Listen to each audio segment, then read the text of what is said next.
It's an old truck, you turn it off, you don't do it enough, you turn on the truck.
So I'll show you what happens in your. Close zone again. You have a hot mic at all times. That worked. Hey, at least you got to laugh. It's that it signed me in as an attendee, so I couldn't see anything instead of a panelist.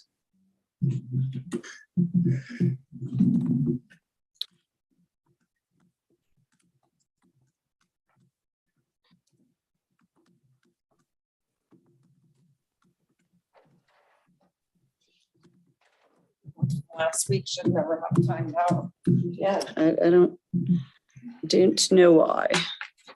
Is your son graduating? Erica, I've ordered you Next. Mayor Pro Tem, but it takes a few weeks to get. I was just gonna take already some forgot. tape and put it over it. Thank you. Oh, Mark?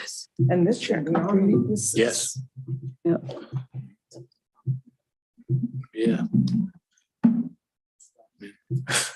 I know it's way too sensitive.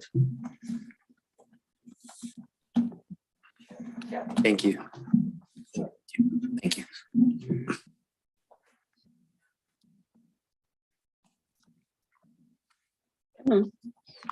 Hey.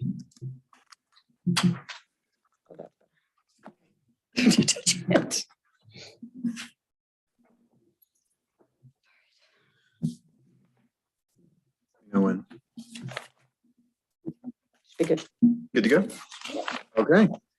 Well, then we will call the meeting to order. It is a work session. It's 6:04 PM. Do we need to do roll call, Kathy, at work No. sessions? No? Okay. Colin Laird said he was going to try to listen in. So if the Zoom's going, he might be on there, but he just emailed and said he's traveling today. So he might not be able to participate very well, but we'll see. So Colin, if you're out there, welcome. You can Okay. always shoot me an email. Got his hand up too. Oh, he's got his hand up. All right, well, let's hear from him. I'm gonna allow him to talk. Allow him to talk. That's nice of you. That's a Yes. good idea. Okay. Colin, you want to give it a shot just to make sure your mic's working and stuff? Huh? I don't know. We are still getting set up here. Might, Mute yourself, please, Colin. So that should have automatically gone on.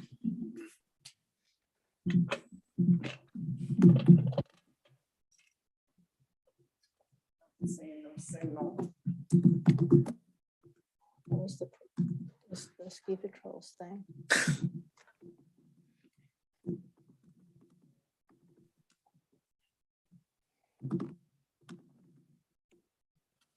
I'm asking Colin to unmute, but it's nothing. okay, I'm not gonna worry about that too much. Says no signal, I have no idea. Okay, So normally those should have automatically gone on, started soon. Well, when I had that on, when I first went on, my email was showing on that, and now it's not. So, And in my office, I have the whole group on my screen. I think the cameras. I think the cameras. Cameras on, it's, yep, should we get started or should we? I think so. It's just. Okay. Okay, well, let's get started. So this is a work session, not a formal meeting, but we have three kind of big items on the agenda. I don't think that they'll take quite as long as we have allocated, but first we'll talk about our goals and priorities for the year, and I'll organize that.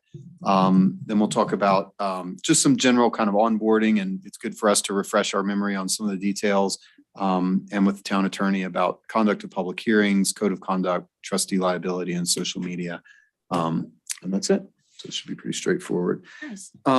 Let's kick it off with this discussion of priorities. So I think especially with new board members, with some, transition of mayor, with a relatively new town manager, we can't say that for too much longer, but I think we're still within 6 months here, so we can keep saying that. And really, I think just a lot of interest from the community in a lot of different issues. I thought it would be good for us, and we've done this in the past with Dan, is just to talk about what do we want to accomplish. And I don't want to put a specific time frame on it, but in my mind, part of what we'll do, this will help Lauren and me organize agendas for the remainder of this year, the rest of 2022. Things will start getting busy as always with budget season starting in August. So we can't tackle all this in the next few months. We have to be realistic about that.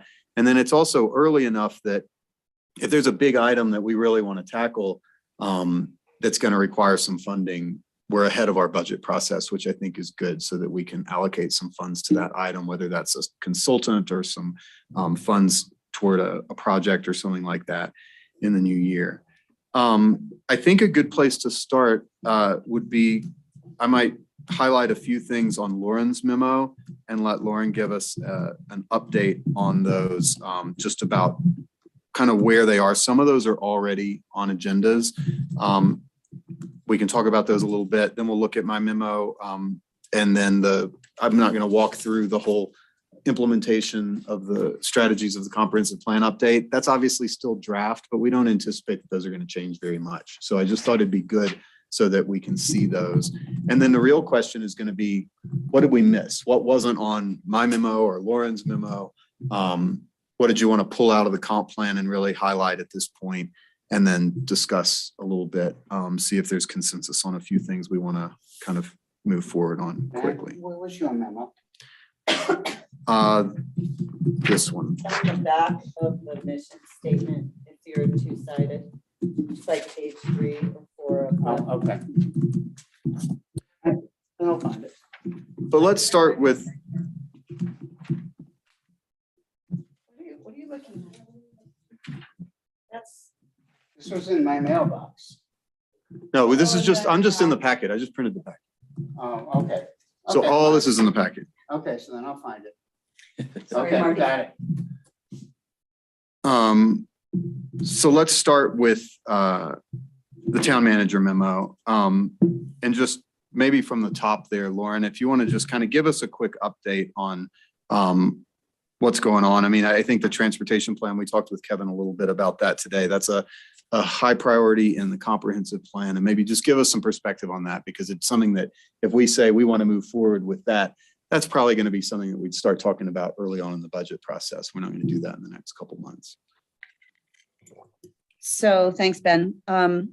The way that this is broken down is that in that top section, potential new items and priorities, what's got thrown in there were things that we already started discussing and are have to make some decisions about how to move forward with, like the equity issues, Spanish speaking outreach, et cetera. But up at the top with that master transportation plan, that is something that Kathy's a good note taker. She has been writing down things that have come up at meetings, whether it's Bike Ped, whether it's Board of Trustees, things that have been briefly discussed and then, you know, sort of noted for further discussion at a later date, but not prioritized and not kind of fleshed out in any kind of detail. Attainable, affordable housing, that is always sort of at the forefront of everybody's attention right now. The Regional Housing Coalition is working very hard to get going on trying to take advantage of some money that's available on the federal and the state level at this point, and also try to figure out how to come up with projects at this point that are more development neutral, so that we can at least have some short-term fixes to what, if we were trying to solve it by building our way out of something, would take several or many years. So that's why I divided that section into a couple of different pieces, both development, whether it's on the town center properties or elsewhere, but also things that might be development neutral, that may be rent or mortgage interest rate buy downs, or it could be down payment assistance or things like that, that you don't actually have to build a brick and mortar something to help people with attainable housing. Same thing with emergency management, fire response, emergency task force. We're already talking about that. But again, it has not been completely fleshed out. And just so that everybody knows, and I am hoping to find out whether they were able to do so, the fire department is doing a wildfire education, wildfire mitigation protection workshop, I guess, on Thursday evening. And I am hoping that they will be recording it and that we can put it up on our YouTube and have a link to it on our website. I will check that, because one of them told me it was Friday. Oh, no, it's Thursday. It is Thursday. Yeah. I did check that because we had the same, there were a couple of different ideas about whether it was the 19th or the 20th. 6:30, yes. I think that'd really be worth going to, because I think we're all getting questions. You know, people have seen what happened in the Front Range with really rapidly spreading wildfires into like suburban developed areas, and people have a sense of like, are we ready for that? And I think a good starting point would be as many of us as can attend that, and then we see what else, what's the town's role. Right. I also had a meeting with our police chief and our fire chief and myself to talk about what we can put together to put out there for the public in writing about what the plans are, what kind of contingency plans are being developed, what we aren't going to be able to have answers to, and how we communicate those things. And we talked at the last meeting about this emergency communication committee through the county. And that meeting is next Thursday. And I know Marty's going and I'm going and Kirk is going, and trying to figure out, how to work together so that we're not all trying to communicate separately, but we have something that we can say to people, here's how you get on the list to be notified if there's a big road closure because of a fire, because of an accident, or because of an explosion, or, whatever it is.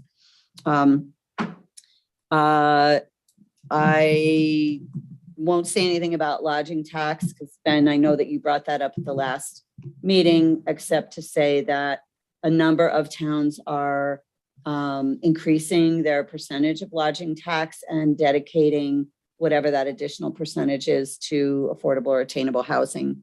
The only thing that's on here that the board needs to be aware of is that we have to notify the county clerk if we're going to put something on a ballot before July 29th. And we've talked about potentially talking about that at a meeting on June 14th. Is that right? I thought that's what you told me this Is that in the? Okay. Communications, I am working right now on exploring hiring potentially a half-time communications employee to do what our contractor has been doing, but also to have it be a little bit less having to reach out to an outside contractor, and a little bit more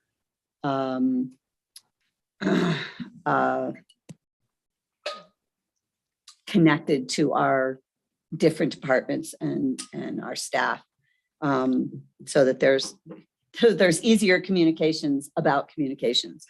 Along with that, everything from bang the table to how do we make our website or a different website more interactive so that we can communicate through it, all of those things. I have a big packet of job descriptions that I'm taking with me to work on.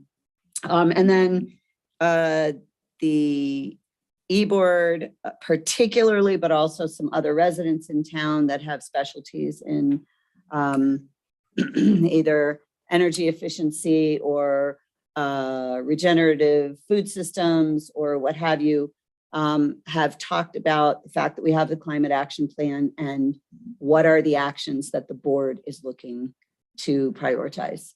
Like, where do we want that concentration to be? So that's why I included that in there. Great. The other two sections here, one of them is existing priorities and decisions to be made that we're already working on. We cycle, expanded circulator, town center property visioning, et cetera. And then the bottom is basically what's going on now, what do we already know is on the table, and just so that we can all keep that in mind when we're trying to figure out timing and what the staff is being tasked with. And also what's going to cost us some money. I might follow up on a couple of those. So we cycled, again, that part of this is just so that if you get questions like, when are we going to talk about this or that? How we're kind of calendaring a few things. So we're looking at June 28th, last meeting in June, to really devote quite a bit of time, most of that session, I think, to we cycle. It's going to be at the 3rd Street Center because that's the primary election day and this is our polling place. So we'll be over there. Bigger Hopefully space. RAFTA will be there as well. Yeah, and we're thinking of inviting like the Yep. environmental board, the bike ped trails, Yep. CAFKE, sort of all those groups. And RAFTA approved at the meeting I attended last week, the MOU, Memorandum of Mhm. Understanding, that they're forwarding on to all the member jurisdictions to approve about WeCycle being the official first and last mile provider for RAFTA's system and looking at that regionally. So it'll sort of be in that context because we're being asked to sign an MOU and contribute funding, and we'll know all the details by then. So just so you know. And the numbers have changed a lot over the past year, so that'll be important to have on the table. And could you give us a little update, Lauren, on town center Sure. planning? Right now, I have a nice group of volunteers who are helping to put together basically a party on the town center property for First Friday, June 3rd. Sweet Cream Dreams, the new ice cream cart guys, are going to do an ice cream sundae party for us. We're going to have, not sure, somewhere between 6 and 9 stations out there, lots of interactive and creative things, everything potentially from hanging flags on a clothesline, sticky notes, Legos, paint a picture of what you want to see here, to just get the ideas flowing and also to inform the public about what studies have already been done and are already out there. The housing needs assessment from 2018, the comp plan, all of these things sort of feed into how we look at developing a piece of property or even guiding someone else developing a piece of property. And then we can sort of compile that information. And we'll also do a Spanish language session of some sort shortly thereafter. And then June 21st, which is the work session for June, we'll have just a regular Board of Trustees work session, but it will be sort of set up more like a town hall for people that, the board to be able to talk about what came out of that first couple of sessions, and also for the public to be able to ask questions and be part of the discussion. With the thought that the board will be able to make some decisions about parameters, what the Board of Trustees feels is non-negotiable, right? Whether that's flexibility in parking requirements, or whether it's nothing's going there that's not a net zero building, or how much housing we want that to be. And then after that, decide, you guys can decide, are we then gonna do a very specific RFP and send out requests for proposals that say to people, here are the very structured parameters that we insist this include. Now, bring us your most creative, if you build it, they will come ideas, but they have to have all these pieces. Thanks, Lauren. Questions so far? We'll keep going through these, but that's a lot of information. Again, this is sort of an update on things that are already in the works, and then we'll talk about prioritizing things that aren't in the works yet. And I think a bigger discussion about housing is one that we don't have a specific plan for. So we'll definitely talk about that in a moment. So questions for Lauren so far? Just one. So if I understood this correctly, on your first one, with the emergency, whatever it was, Emergency management. emergency management, that's going to be eventually integrated with what the county is doing, right? Is that what I For was? fire, definitely. We are also talking to the county with regard to their emergency management plans and personnel, but sort of bringing that down to a internal Carbondale level, like how do we fit into that? And how do we work in concert with them instead of in a silo? Okay. That what you're asking, Lonnie? With the upshot being eventually then that would strengthen our position in being able to respond to whatever happens, right? If there's more activity or more involvement from other resources that are also considered local. Exactly. Okay, got it. Thank you. Other questions for Lauren so far, and then we'll get into the last section. Okay. Let's go through those last bullets. Lauren, just kind of what we think the short-term rental process might look like and the timing, and then let's talk about the pool a little bit. Well, in order to move forward with finalizing regulations, we really need the data that comes out of the first piece of short-term rental licensing. So I anticipate that probably the board would want to look at starting to explore what those final regulations would be, maybe early fall. And then we have until the end of 2023, but the board is certainly welcome to finish it whenever they want, right? But at least we'll have that data piece. And we'll also hopefully be able to figure out what are the unintended consequences, what are the things we didn't think about, how do we want to manipulate the language so that maybe it has more clarity, less chance for people not to, understand what it is that they have to do if they want to be licensed or what have you. So I'm thinking that will be fall of 2022, at least into spring of 2023. But, the deadline's really the end of the year when those first licenses will expire December 2023. I think we'll, want to update those so we can see what the data shows is, not the day it comes in, but probably September or so. Right. Okay, so when are we going to have an idea of what our universe of existing short-term rentals are? Is this what you're saying? It'll be by Yes. the end of the year? No. It'll be by the end of the summer Okay, because the initial licensing has to be done by July 31st. right, that's what I And thought. then anyone who wants to apply for a license after that has to fit in very narrow parameters. Right, So really, we'll have most of it by the So beginning of hopefully, August, but there may be a few that September, October, trickle in. we should Right. have that. Okay. Yep. Other questions on that one, short-term rentals?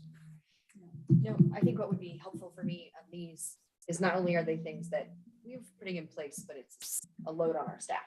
Mhm. And so that's our time frame for the next time we're going to take action. But I just want us all to keep in mind that you guys are implementing these new regulations, and that is a load of work on Mhm. top of, like, this is a new addition of work, I'm assuming. Absolutely. And so that's part of this prioritization process, is that we just don't have the capacity to do it all. So I think it's really helpful to talk a little bit about what the staffing capacity is almost in these, or just acknowledging that. So I thought that's why we had budgeted a new staff position. Not, I mean, not for short-term rentals, we had No, it budgeted, was for two things, wasn't it? so we had budgeted, but haven't hired a position that was going to be about half-time on housing and half-time like planning tech. And I think Lauren will give us an update on that on HR at the Okay, bottom. then I'll hold off. okay. But I think Erica's point is well taken, that the reason we're starting with like, what do we already have in process, in the process of, doesn't mean we can't take on anything else, but it just means we have to manage our limited resources. Any other questions? The short-term rentals, the other thing I wanted to mention, we had a citizen comment last time, and at least 3 members of the board wanted to put that on the agenda, so we did. And I believe that's going to be on our next meeting, which, remember, we postponed from next week to the following week, so 31st. May 31st. So we'll consider that relatively small part of the puzzle, and then we'll come back to the bigger questions later. Tell us about the pool. I think we all need to be able to answer questions Speaking about of the pool. staff. Yes. Being buried under. We're talking to the bond council, and others about that whole process. And, that bonding process is gonna take 4 to 5 months, probably. Starting with, us having to make some decisions about, what we're pledging as collateral, because that may make a difference in interest rates, what have you. But mostly because Renee's got to put together the whole financial book. That's a big deal. And so we've just begun that, and we're getting some information about interest rates and paybacks and, that whole schedule, but that's probably going to end up starting really around June 1st and then take 4 to 5 months to get complete. And just to clarify, so we need the bonding in place essentially to receive the fund, to start having funding to then move forward with the design. Right. Well, So- and we're already like working on how to sort of in parallel, Mhm. how to complete the design. Okay. Like, how does that move forward? But it's, it's not like taking out a car loan. Oh, yeah. Right? It's, and we don't know what interest rates are gonna do, but they're clearly gonna be higher than we anticipated when. I mean, we built in a 1.5%. Yeah. Right. But it sounds like It's already over that. It's already over there? Mhm. Not a lot, Okay, but we're there already. okay. I misunderstood that. I thought that was based on the Fed, and the Fed's only going up 0.5%, but that's based on the commercial market. Well, Okay, but the Fed's only going up 0.5% per meeting. So they've already pledged to go up 0.5% for their next 2 meetings. right, but they haven't done it. They're telling me that Yeah. this is already, they're already. Bond counsel explained it. I think they said they're already pricing it up 1.75, which is anticipating all these increases that you're Right. talking about, Marty. Obviously, if there's more, it could be even worse. But the markets are already pricing 1.75. Okay. So slightly higher Yeah. than 1.5. Okay, because I think that's going to be some tough decisions that we're going to have to make in the next 6 months, it sounds like, where we find out that, as we knew, that inflation is out of control. And let's all remember that we got an estimate of about a $7 million project, and we said, let's ask the voters for up to 8 million to price that in already, and then a 1.5% interest rate rise. So it's not like we didn't anticipate this, but you can only anticipate so much. So we're probably going to be talking about a scaled down project and increased borrowing costs. I know that planning and, not planning and zoning, Park and Rec is also talking about, is there a possibility of doing a capital campaign, trying to make up any shortfall? And so they're exploring that right now, but they don't have any answers for that yet. So as far as timing, then you said that bonding process might start in June. It's about a 4-month process, so sometime into October, something like that. Before we're like actually talking about final designs and bids and bonds. Am I right about that? I'm sorry, what's the question? That we're talking mid-fall? 5 months, I think is what they said, best case. Okay. Any questions on the pool? Just one on the financing. So at the time of closing, is there any flexibility with the term, or are those programs that were presented locked in? So in other words, there was a term for each scenario that was presented to Mhm. us. Honestly, Lonnie, I can't answer that question right this second, Okay, that's but I fine. can find out. The next few items, and I'm watching our time, we're about half an hour in, so this is kind of all information before discussion. So we'll move quickly. 8th Street, Red Hill, finalize and adopt comp plan, and then UDC and building codes amendments. Those just seem like things, they're going to take some staff time. They're going to take some different boards and commission time. They're going to take some of our time, but they're not huge decisions that we are making. Is that any of those that you? Right, yes. Well, Red Hill annexation is starting to go forward right now. Yeah. So the board's going to see that coming in the next few months, and planning and zoning planning's already working on that.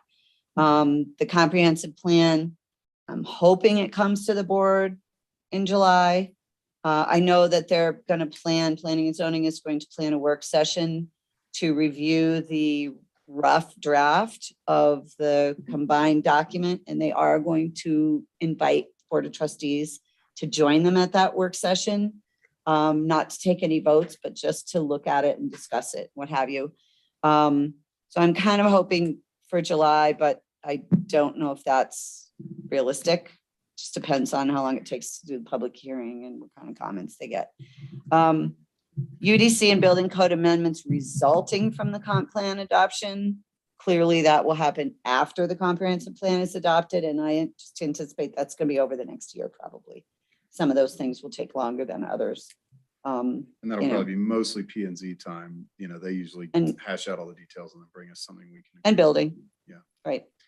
And then Industry Way connection, that is not really underway yet, but that needs some planning and is gonna have some money attached to it. And also the 8th Street project, that's phase 2. 8th Street project that we have right now, if you remember, the board decided to split on the recommendation of the staff to split that project into 2 pieces. Well, we're going forward right now with phase 1, but phase 2, we haven't allocated money for it yet. We don't have an idea really when that's going to happen yet. So that'd be a budget question more than anything if we want. That'll be a budget question, and it'll also involve Public Is Works, that the other side of the street or? the other side of the street. And it's not as extensive as what they're doing now. Because they already have some level of sidewalk. Exactly. Those last 2 are the 4th Street Plaza and HR and transitions. Right, well, we don't have any plans really for the 4th Street Plaza Park yet, but it's out there as a concept, and, you know, there will be some decisions that need to get made. I think the board all agreed that it was not gonna turn into a building, but, you know, what it ends up looking like and whether it's attached to a plaza and whether 4th Street is a pedestrian, but all kinds of ideas have been thrown up. I just wanted it on here so it didn't get sort of forgotten about. And then human resources and transitions. We have a lot of changes coming in our staff. Janet has given us notice that she is stepping down the beginning of July. We're trying to put together new job descriptions for the 3 positions in planning, the planning tech that was budgeted for, the planning director, and then, you know, John Laybourne's position. But one of the things that I noticed, and Ben and I have talked about it, and I've talked about it with Janet as well, is that there's been a lot of discussion about a housing planner. But a planning tech is not going to be like sort of a long-term housing planner.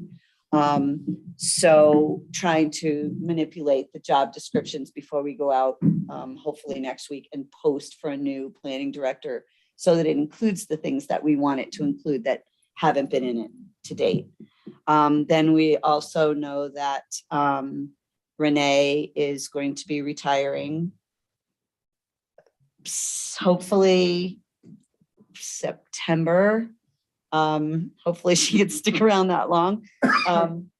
And she and I are working on getting the budget as, you know, buttoned up as possible before she leaves, so that it'll just be sort of last details. If she ends up going and we have someone else coming in and filling her shoes, I'm hoping for, probably won't get much of a chance with Janet's position, but I'm hoping with this much notice that we'll be able to have some overlap in finance director position. And then and I think I've said this to the board already, we sent out RFPs for communications consultants and for graphic design and for translation, and what we got back, I don't think serves us. Hiring a big PR firm from Denver to do our small town communications when they've never even been here and aren't planning to come here just doesn't seem to make a lot of sense to me. So we are writing a job description for a communications staff person with the potential of having somebody 20 hours a week for approximately the same money as we are budgeted for now with our combination of communications things. And I'm hoping to have all of those in various levels, obviously planning as first priority, done and posted within the next 30 days so that we can really fill out what gaps are that we know are coming or that are already here. Thanks, Lauren.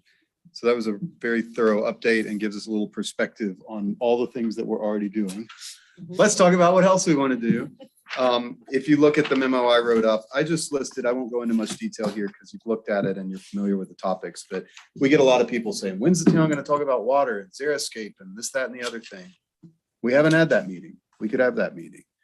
Fire as well, you know, do we want to collaborate with the fire department? Do we want to leave that to them? Latino community engagement. I mean, I'm even thinking, looking at meetings that we might, Lauren, be able to pair that with the work session at the Third Street Center, because we've talked about having that at the Third Street Center anyway. So like June 28th, just kind of a listening session, really invite people in from all the organizations that are advocates in that part of our community, and just listen and ask, what can we do to better communicate in both directions with our Spanish speaking and Latino community. So I think we might be able to tackle that. Then housing, you know, at some point we want to zoom out and probably look at all the different components of it. We're going to be working hard on town center. That's part of it. We're working on short-term rentals. That's part of it. But looking at our, you know, inclusionary housing guidelines of 20%, the other things that Lauren mentioned that other communities are doing, buy downs and this, that, and the other thing. My thought on that is that we wait until we hire a new planning director who has that as part of their job description and let a little bit of the rest of this work get done. So that might be August, September, October, somewhere in there before we kind of dig into that. I want to move faster than that, but we've got a lot going on. So I'm open to suggestions. And then transportation we talked about. So I want to stop there and hear from the rest of the board. What do you prioritize out of this that we're sort of not already working on? What thoughts do you have on how we should tackle some of these issues? And what have we not mentioned already that either you pulled out of the comprehensive plan or from your own, you know, listening? So it's just anybody that wants to speak up, let's hear it.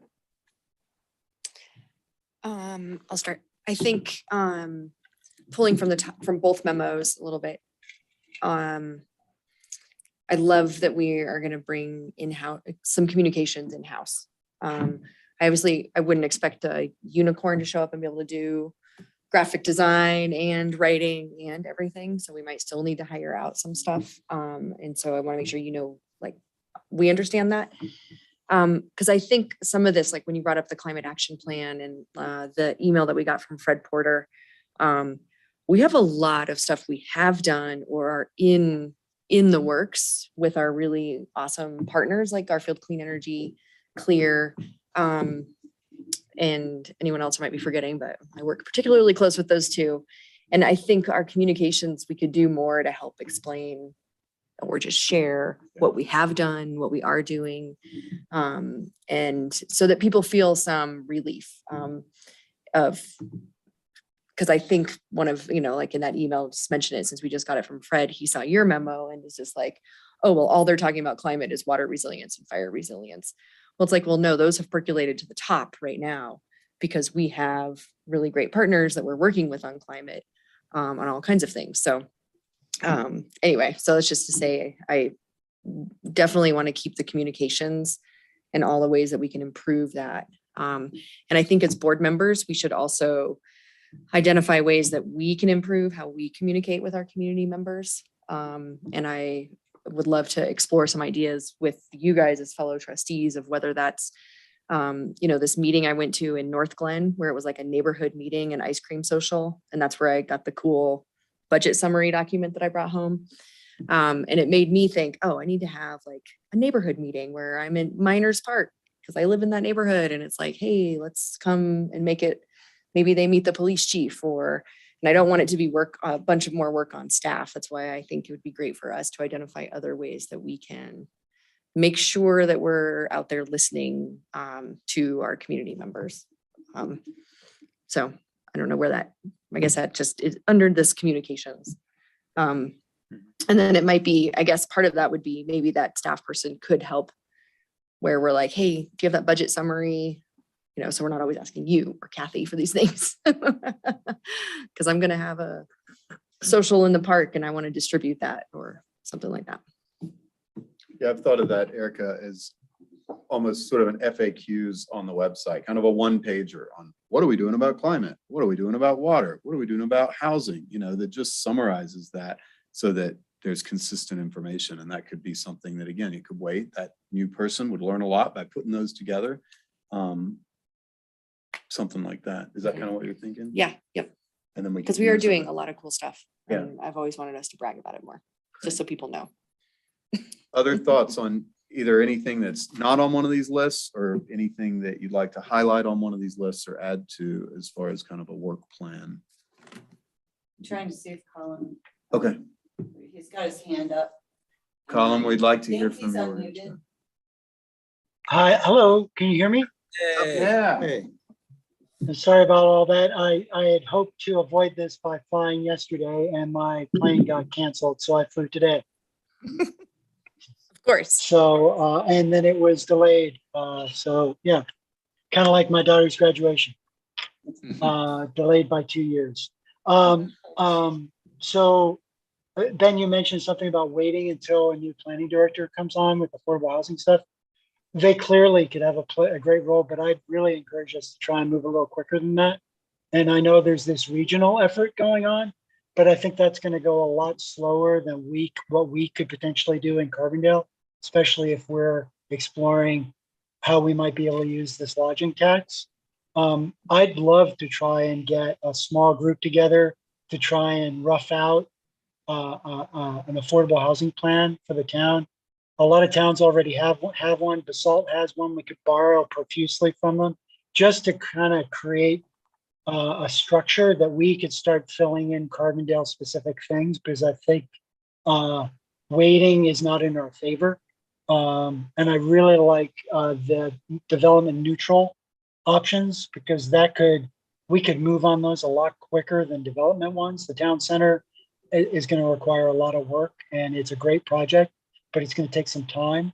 Whereas some of the development neutral buy downs and things like that could really get us more into action mode than we've been able to be in the past. So I'd just like to put in a plug for trying to move a little quicker on the affordable housing side in terms of at least the planning and preparing, so that we're ready to do some things, especially around the lodging tax and development neutral things. But having some kind of plan that we could consider, just like with the comp plan, that kind of guides our work, I think would be to our advantage.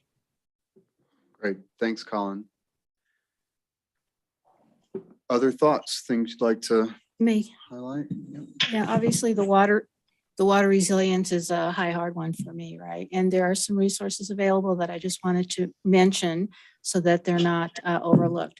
So we had our RWAPA meeting last week, and Jim Cardamone here locally represented or recapped a big presentation that he did at the Outdoor Partners meeting on biodiversity. So the question is, well, so what does biodiversity have to do with water resilience? And if they broke it down to what kind of water the wildlife need to get to in terms of how things are being built out and what the human interference has been and how it's negatively impacted the wildlife. So with that, we're going to have a tool available to us in probably 3 months. Jim's group has developed a really nice tool with overlays that will map out different areas of our jurisdiction and what corridors have been impacted and what can be remediated with land bridges. There's nothing in our jurisdiction specifically, but there are 7 what they call pinch points up and down Highway 82. So keep that in mind as something that can be used as a tool when we're doing any kind of future planning. The other thing is not to forget about the Water Now Alliance project that we, in essence, have contributed towards having provided membership to RWAPA, and they're coming up with a plan for the valley, actually, to manage simultaneously or in concert the demand. So it's a valley-wide demand management plan that we can pull pieces out of to get us started with this. And then finally, RWAPA itself has been asked quite frequently to help with the water rights, the infrastructure, that kind of thing, because that is part of the mission. However, our executive director is only on board for 8 hours a week. So there's some limitation as to what that individual can do with no assistance. And so keeping that in mind, there are still lots of bits of information that we can pull so that we don't have to go digging for those individually. As far as what our augmentation plan might look like, what kind of contract water we have available up there and that kind of thing. So that all goes into water resilience, which, you know, actually in my mind, it's like, okay, well, we're talking about the climate, right? I mean, we don't have any control over that, but we have to have a plan or at least a thought about how to respond to whatever Mother Nature gives us. So keeping that in mind, there are resources available that I can help you contact when it comes down to actually coming down to having a discussion and forming a demand management plan. I think it may be a good idea to have Public Works and Utilities come in and really speak to the board about water rights, water demand, how much water it takes to run our waste management plant. You know, we had a conversation the other day about, you know, all these low flow toilets and everything else. We have too much of that. We can't operate our waste management plant.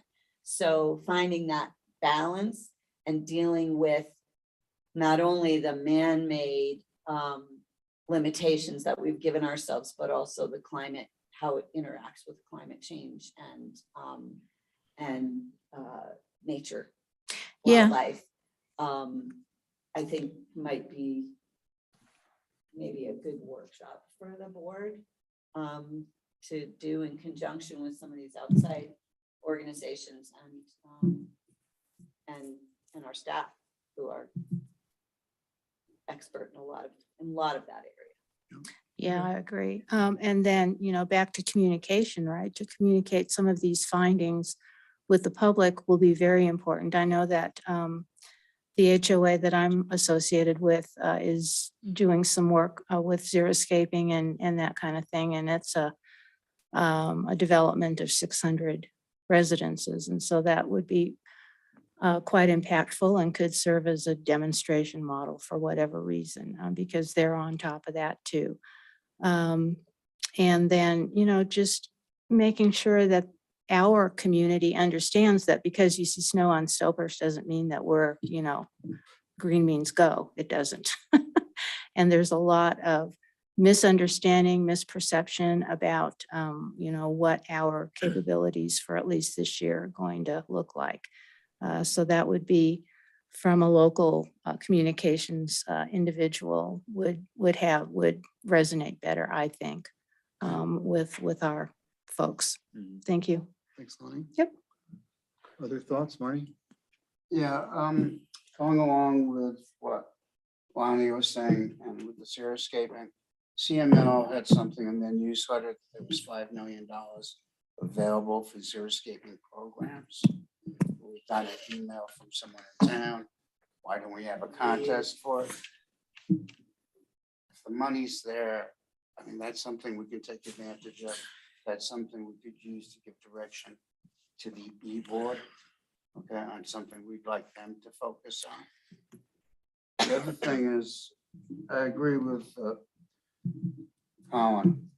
The affordable, we have two parts to housing as I see it. We have a long-term housing. We're developing the development of town center and American cement. But then we've had an immediate need for housing for the last 5-10 years. So we need to have two tracks. We need to continue working on the long-term housing. And especially as this federal money that may be available for us to utilize. But on the more immediate, we have money in a housing fund. As mortgage rates have gone up, down payments are increasingly the problem for a first-time home buyer to get into our market. The prices have gone up so high, down payments are so high, it's hard to see working people being able to afford it. So, I mean, I think we should explore. I've had this thought before, the possibility expressed where we help buy down the down payment in exchange for which the town having a percentage equity in the house. So in other words, if we put up 10% of the house costs towards the down payment, then we would have 10% equity in the house. When they sold the house, we would get 10% back. So hopefully it'd be a self-generating fund. And it won't solve all of our problems, but might be a start to get 3 or 4 or 5 people going. And then if we want to allocate more funds in the future, we can.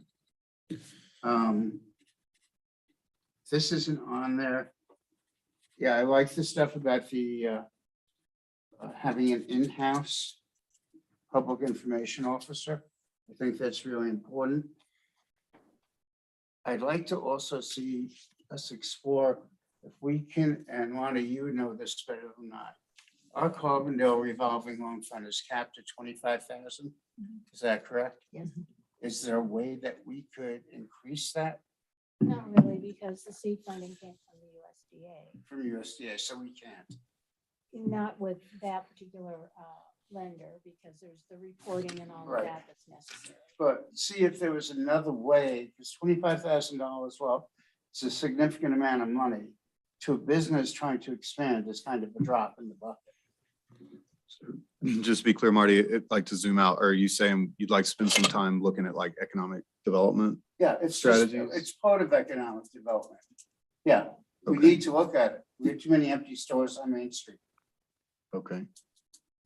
Anything else you wanted to highlight? My next question is going to be, what do you not want to do? Because right now we're piling it on. Yeah, So well, we're gonna, there's this a lot isn't, of things we're that I not don't quite the think we can really do anything about it this time that are already in motion. Mhm. And this gets back to communication. The public is not aware. Oh, we passed the bond for the pool. Well, why isn't the pool being built? Okay, you're gonna hear that all summer long. Yep. So a lot of these things that are ongoing, I think they'll take care of themselves. It's a question of communicating where we're at in the process. Okay. Even to the point of just communicating what's going on East Street. Thanks, Marty. Chris or Luis, anything you wanted to highlight or say, let's not do that, or let's really prioritize this? Yeah, we're gonna have to, we'll have to go back through it at all and decide that. Yeah. I guess I was thinking as a lot of these discussions do seem to revolve around looking for outside grants and stuff. And I don't know if that's a role for a consultant or for a staff member, but it seems like there's some need for like somebody out there wrestling the bushes and figuring out what is out there. Cause everyone sort of speaks generally about money, but we don't necessarily have our things in sight that we can target and specifically say, okay, we want to shape this project so that it fit this parameter potentially that somebody will give us money for. And maybe this, whoever it is, it doesn't have to necessarily only be from one sector. I think there's sort of environmental money, there's arts related money, there's housing related money, there's private money. And like, I don't know if it's worth thinking about, how having a strategy there, I guess. So at least so we know what's out there and because it seems like none of these projects are going to really happen without some level of a boost. All right, we can't do them all, obviously, just on our own, so. Thanks. Luis? Adding on to Chris's point, the one thing, in looking at all these different initiatives and our priorities, so many of them obviously are financial impacts, and thinking about our economic resilience as a town, I think is important. Obviously, you brought up Renee, looking to retire. I think that's something, we were, and granted, this was before I got on the board, but the valley as a whole was impacted. I think we wrote it out better than others, but it's definitely, if we do hit the brakes and things start to, we go through a downturn, which a lot of people think we will. I mean, there's things on here that are definitely may not get done, even if we, start to see sales tax reductions, things that start to have direct impacts on these projects. So I think it's something to think about, and maybe even merits a work session. I don't know. I obviously don't have the answers to that. I agree with Colin about the lodging tax and the affordable housing plan as they relate to Carbondale specific items, and that's something that I think should be a priority for us. And then I think to your point, Ben, your memo, I think so much of it is around communication. So having that Latino community engagement so that they're informed about water resilience. We are, God forbid, have to put in water restrictions, emergency management, housing. So all of that I think is important to tie back into that community engagement with the Latino community, and use whatever methods we can, whether it's ambassadors, the organizations that are already here that help that outreach effort. That's my thought on that. And just one quick question, because I might be completely off, but when you mentioned Red Hill, I wondered, is Kaufman Ranch still a little bit far off in terms of potential? That's nothing we were talking about. It was more oversight management, right, for the town, for Kaufman Ranch? Kaufman, I mean, we contributed to the purchase and it's been purchased. Right. But, and they're doing another capital campaign for kind of a stewardship fund essentially, but town doesn't have any direct role. All right, cool, then never mind. Anything, in all seriousness, anything on this list that you'd say, let's wait on that?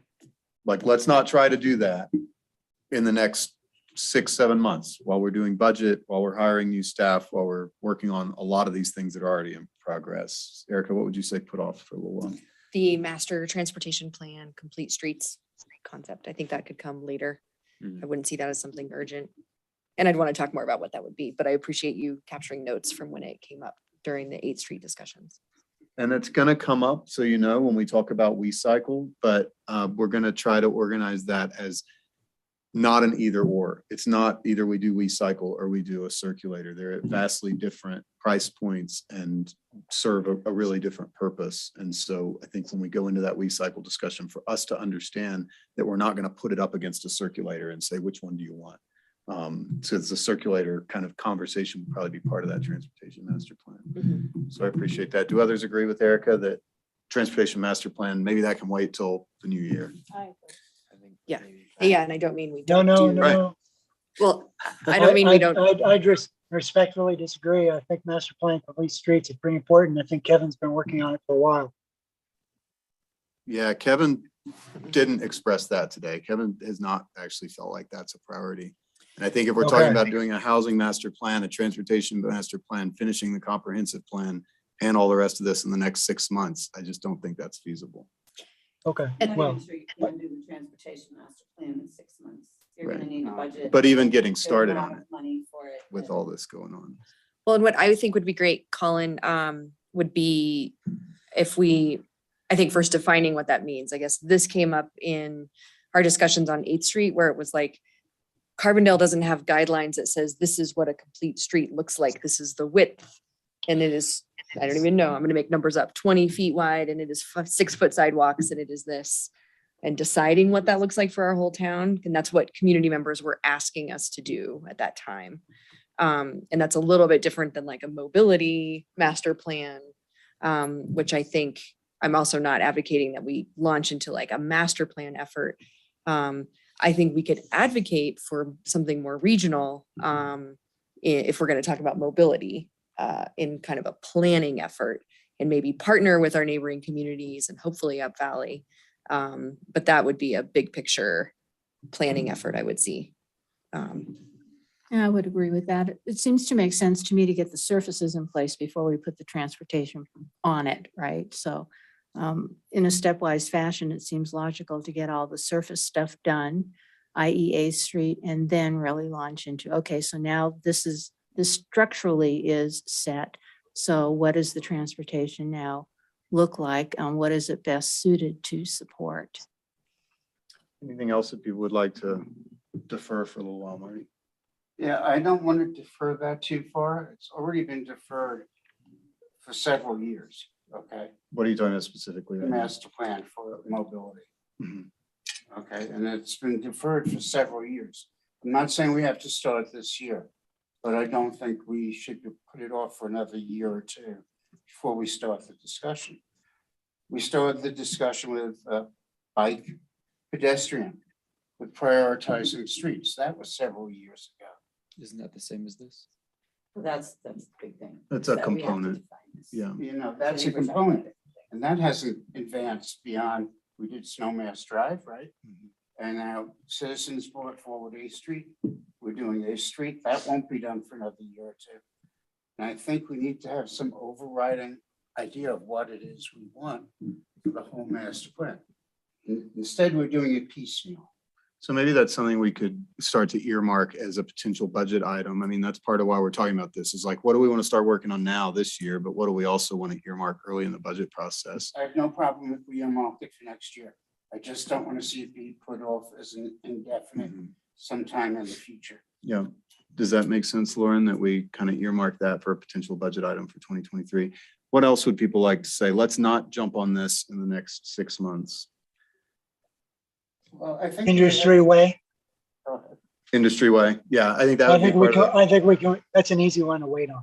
Yeah, and that would become part of that transportation master plan. Thanks, Colin. Agreed. Other ideas, things we can put off? The only thing around there is just to keep tabs on what RAFTA is thinking if they are eyeing that parcel along Industry Way. And engaging with them if they're thinking about that.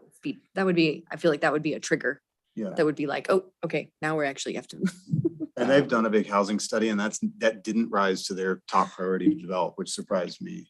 So they're moving on some other projects earlier. Anything else? We're about 5 minutes over. That's okay. But anything else that people, this is the hard thing about prioritizing, right? We want to do it all and we want to do it all now. And it feels like we should have already done it all, but we got to kind of phase the work. And so it's really helpful to say, what are we not going to do now? Well, in the emergency management fire response, I think there's certainly a role for us to play in that, but I don't know that the trustees, if we have specific expertise in that, I'd be more interested in seeing how we can communicate what the fire district and the county sheriff and Kirk, want us to communicate essentially. I think they probably have better ideas about that kind of stuff, unless people think otherwise, but I think it's more a matter of, combining that with the communications question, just about how does the town communicate more effectively with everybody in town. I agree. I was really happy to see that they're doing that meeting on Thursday. I was like, okay, we'll go to their meeting instead of hosting our own. Yeah. Marty. Yeah, but you remember several years ago, we had the fire chief and the police chief come in and we did, it wasn't long, it may have been an hour and a half session on what our roles were in the event of emergency. And I don't know if everyone was here or not, but I know we have new members. It might be worth doing that again. Yeah, I agree. That's kind of where I was thinking is that maybe they call that a tabletop exercise. It's like a scenario that maybe we do something like that. It's not a burden on staff. It's not a huge thing, but maybe we advertise it a little bit more and we get the public to come and ask questions. And it's just another opportunity to get informed about what our scenario planning is. That Yeah, I seems like that. doable. Any other thoughts? And I'll maybe wrap up kind of where I see us going next from this discussion.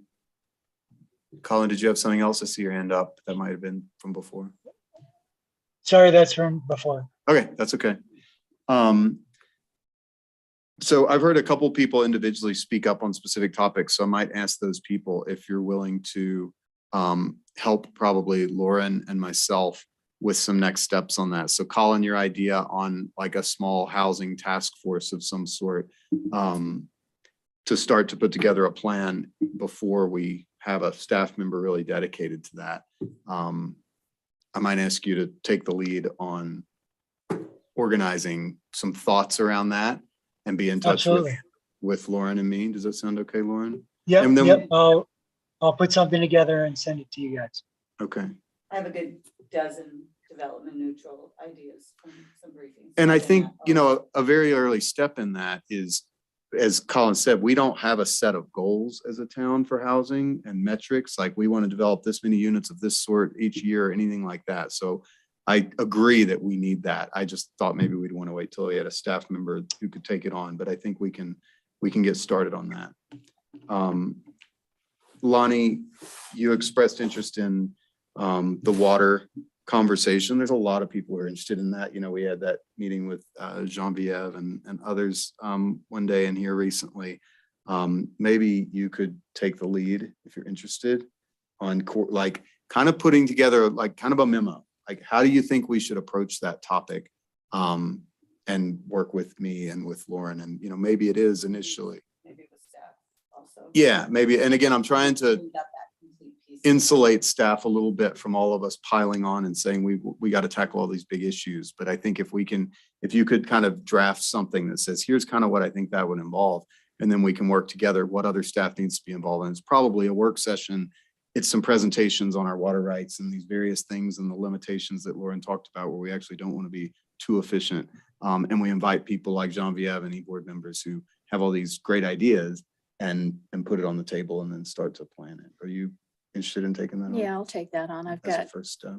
connections to the resources that I Okay. spoke about. And you don't have to start, you know, reaching out to them even, but kind of a draft, like, what would that look like? You know, how many meetings is this? What kind of actions are we talking about? Yeah.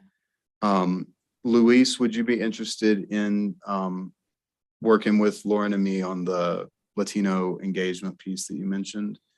And I think, Lauren, correct me if I'm wrong, but I do think that could fit well when I was looking at upcoming meetings. June 28th, 3rd Street Center, 2 items. One's We Cycle, one's kind of a listening session and whatever administrative stuff that we can see. I think that might be a very long meeting. Okay. Because I think if you're really gonna have a listening session, you don't want to say, okay, our hour's up. Okay. Right? So I think, I'd like to think about that a little Okay, more, yeah. and maybe talk to Luis about it. Yeah.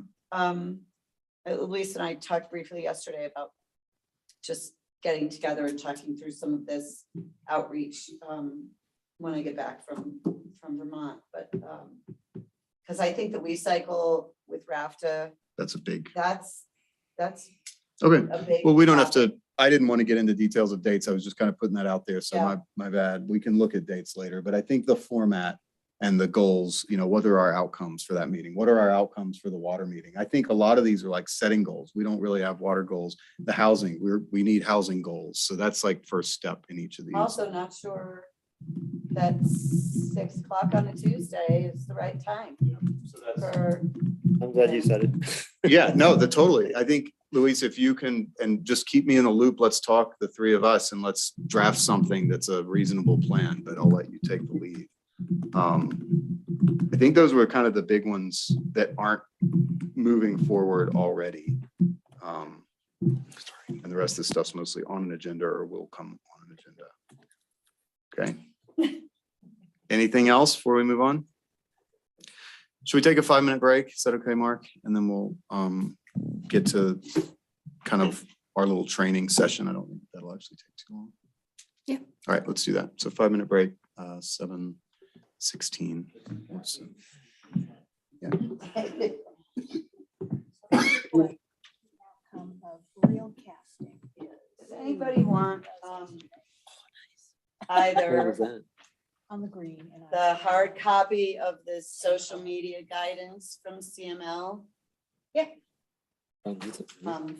I also have, I didn't make copies of this That's awesome. conflicts of interest thing that you had, Mark, but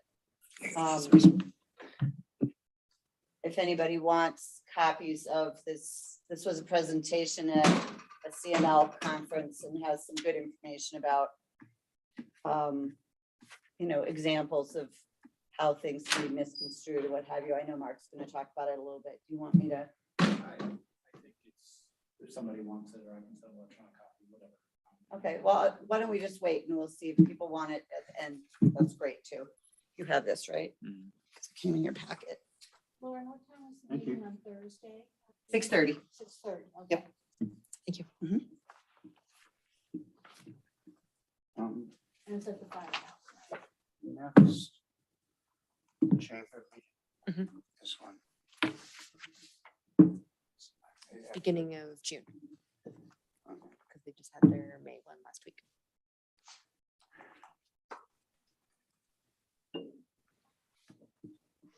Oh, nice. Well, that's okay. June 9th. Second That's Thursday. Speaking of water. And it's 8 o'clock, right? So you started up at the head gate and went all the way down. If you're gonna be at that. Is the water lines? No, I can be there. Okay, and I'd like to. I think we need to speak We about, did it. We did a ditch tour today. The lodging tax. Yeah, I did I wanna do a last week. ditch Okay. I'll give that up. Tell us about Do they know? I can The just run chair, through I this ran unless you into him. No, that's planning great. on it. I wasn't planning. He to- wasn't I at the- was gonna leave Well, that's the that. tourism council, Oh, okay. I think, right? So, no, I said, we had done all this research 5 years ago. Got it.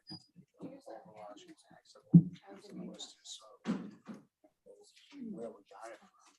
But I'm sure Andrea could locate and update the copy. That'd be good to have. Right. I mean, it's changing every. I think it's election a, I think it's a better discussion to have with the tourism council. The tourism council. Yeah, that's who oversees it. And what Thursday is that? That is, they actually meet next week, the 26th. And Oh, I did that a couple months ago. June Mark 23rd. took me out and Oh, we good. spent about Say it again. 4 hours poring over water rights maps and took me on a tour inside Nettle Creek and we were all over the place. Today that was? Or? No, that was a couple months ago. And then Kevin said to me today, come on, Carbondale ditch. That one. Because, that's. Yeah. Yep. A really big piece that We got a lot. we don't have in Connecticut. When we. I was like, ditches? What? Yeah, so that's big education. Lauren, is there some kind of a weekly or bi-weekly water meeting or something that you do with staff that I can sit in? I don't want to take up anybody else. No, but I have been getting a lot of questions about water and resilience. And so I've been talking to staff, which is why it's been very enlightening for me. And, I'm obviously the new kid on the block and I know the least of anybody, but I thought it might be kind of helpful to just have maybe Mark and Kevin come in and just give a rundown and be able to answer questions that the board might have about what our water status is and, what are the hazards and where are our strengths and they're not looking at it from the wildlife pinch points, corridors aspect. They're looking at it from what are we taking out of the river? What are we putting after treatment? What are we putting back in the river? We're always putting more back that, all of that kind of thing. And what's being wasted and how is our demand throughout town? And so I've been getting an education and I assume that, everybody on the board knows a lot more than I do, but maybe not all those details. No, particularly when it concerns groundwater, but we'll get into that later when I develop the thing. All right. Okay. Yeah, let's bring it back to order. And this next item, it's really more on the training for new trustees and an opportunity for us to just refresh our memory. So I don't think we have to spend much time at all on the conduct of public hearings. I noticed that was up here the other day and I was like, oh, I haven't looked at that in a long time. So I asked Kathy if she had a document she could print out. And I just think, this is especially when we're on a development review a land use application. So just looking at those kind of 7 bullets there. This is page 27 of the packet if you're looking at it, that staff always does their presentation first. Then we ask questions of staff. Then the applicant, or they call them the proponent here, makes their presentation. We ask clarifying questions or make comments. I think that it's really important in that stage, and it mentions this in the code of conduct, that we don't engage in, debate with the applicant. We ask clarifying questions. Are you proposing to do this? Why did you propose to do that instead of this? We ask. And then we ask the public to comment. Again, we don't engage with them.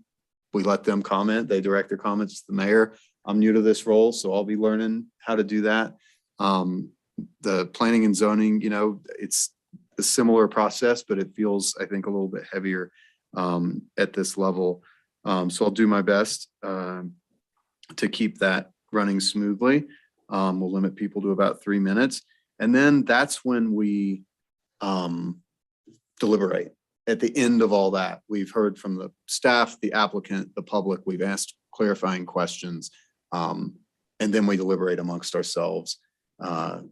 And we can ask further clarifying questions, but again, we're not engaging in, debate with them about their points. And then we look for a motion, and then we make a decision. And I think one thing Dan was really good at that I'll try to model as well is if we're approaching the time on the agenda that we had allocated to the item, and it seems like we need a lot more discussion, we're not just going to keep talking about it for the next hour. If we don't have another allocated, we'll say, okay, it seems like we're not at a decision point. Do we want to continue this to another meeting? And it's okay to do that. So it's nice to, I think out of respect for the fact that a developer, or an applicant, whether they're doing a little ADU or whether they're doing a huge development, invests a lot of resources and money and people's time and gets consultants in and pays them by the hour and all that. So we try to be efficient with their time. We try to give them a decision if we're ready. We don't delay just for the sake of delaying, but if we're not ready, we're not ready, and we can always move to continue. Any questions or thoughts on that process? No, thank you. And I'm always open to your feedback outside the public meeting on if I'm in all seriousness, if you think that anything's not going smoothly, if, we can all get kind of tunnel vision. If I'm not seeing one side of the room as well or anything like that, please talk to me about those things and I'll learn it. Just a question.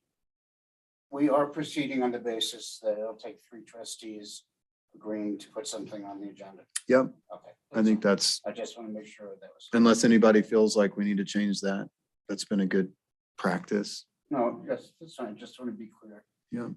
That's going to be our practice. And then in the next pages here, this is, Kathy said we took this from some other town and stole it. I was going to say borrowed, adapted, we stole it.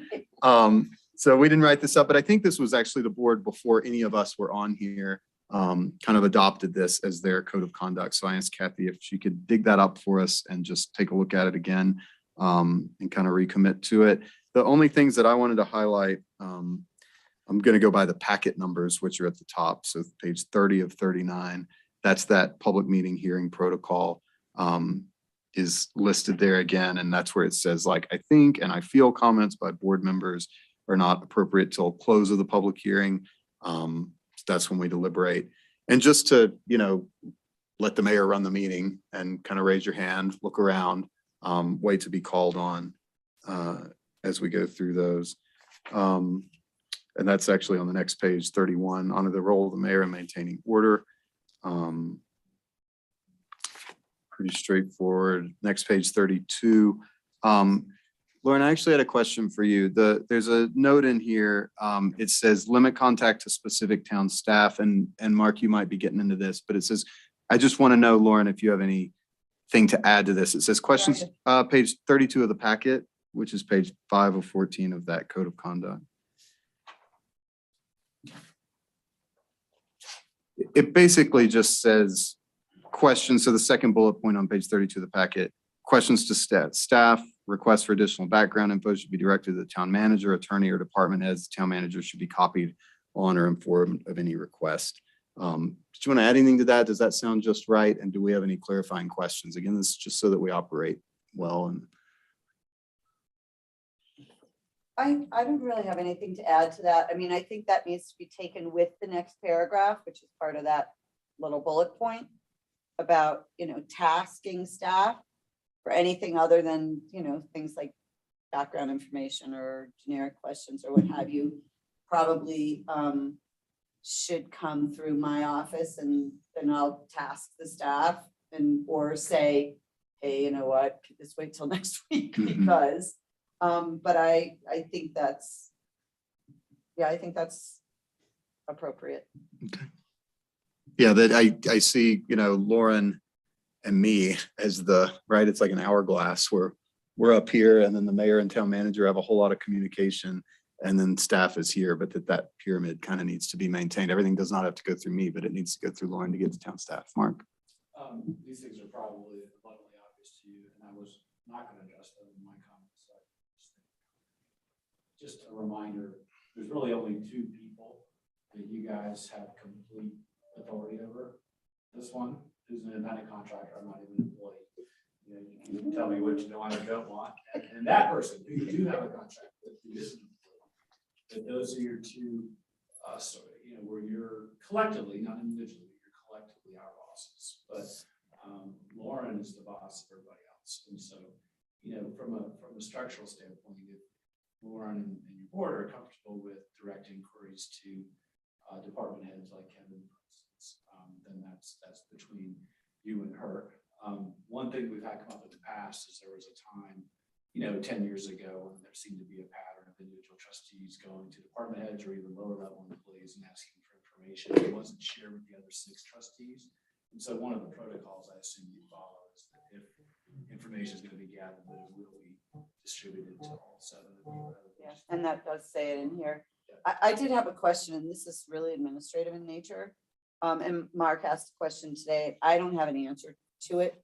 I don't know whether this was actually adopted by any board, and it does not have a date on it, although Kathy tells me that the document that's in her computer is dated 2012.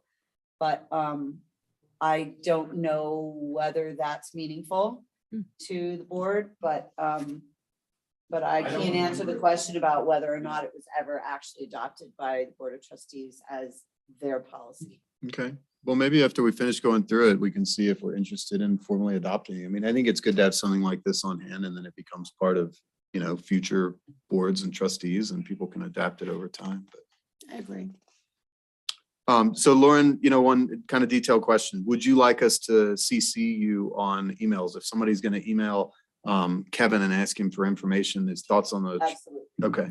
Because I think we hesitate because we don't want to blow up your inbox, but I'll ignore it. you'd rather have it. Okay.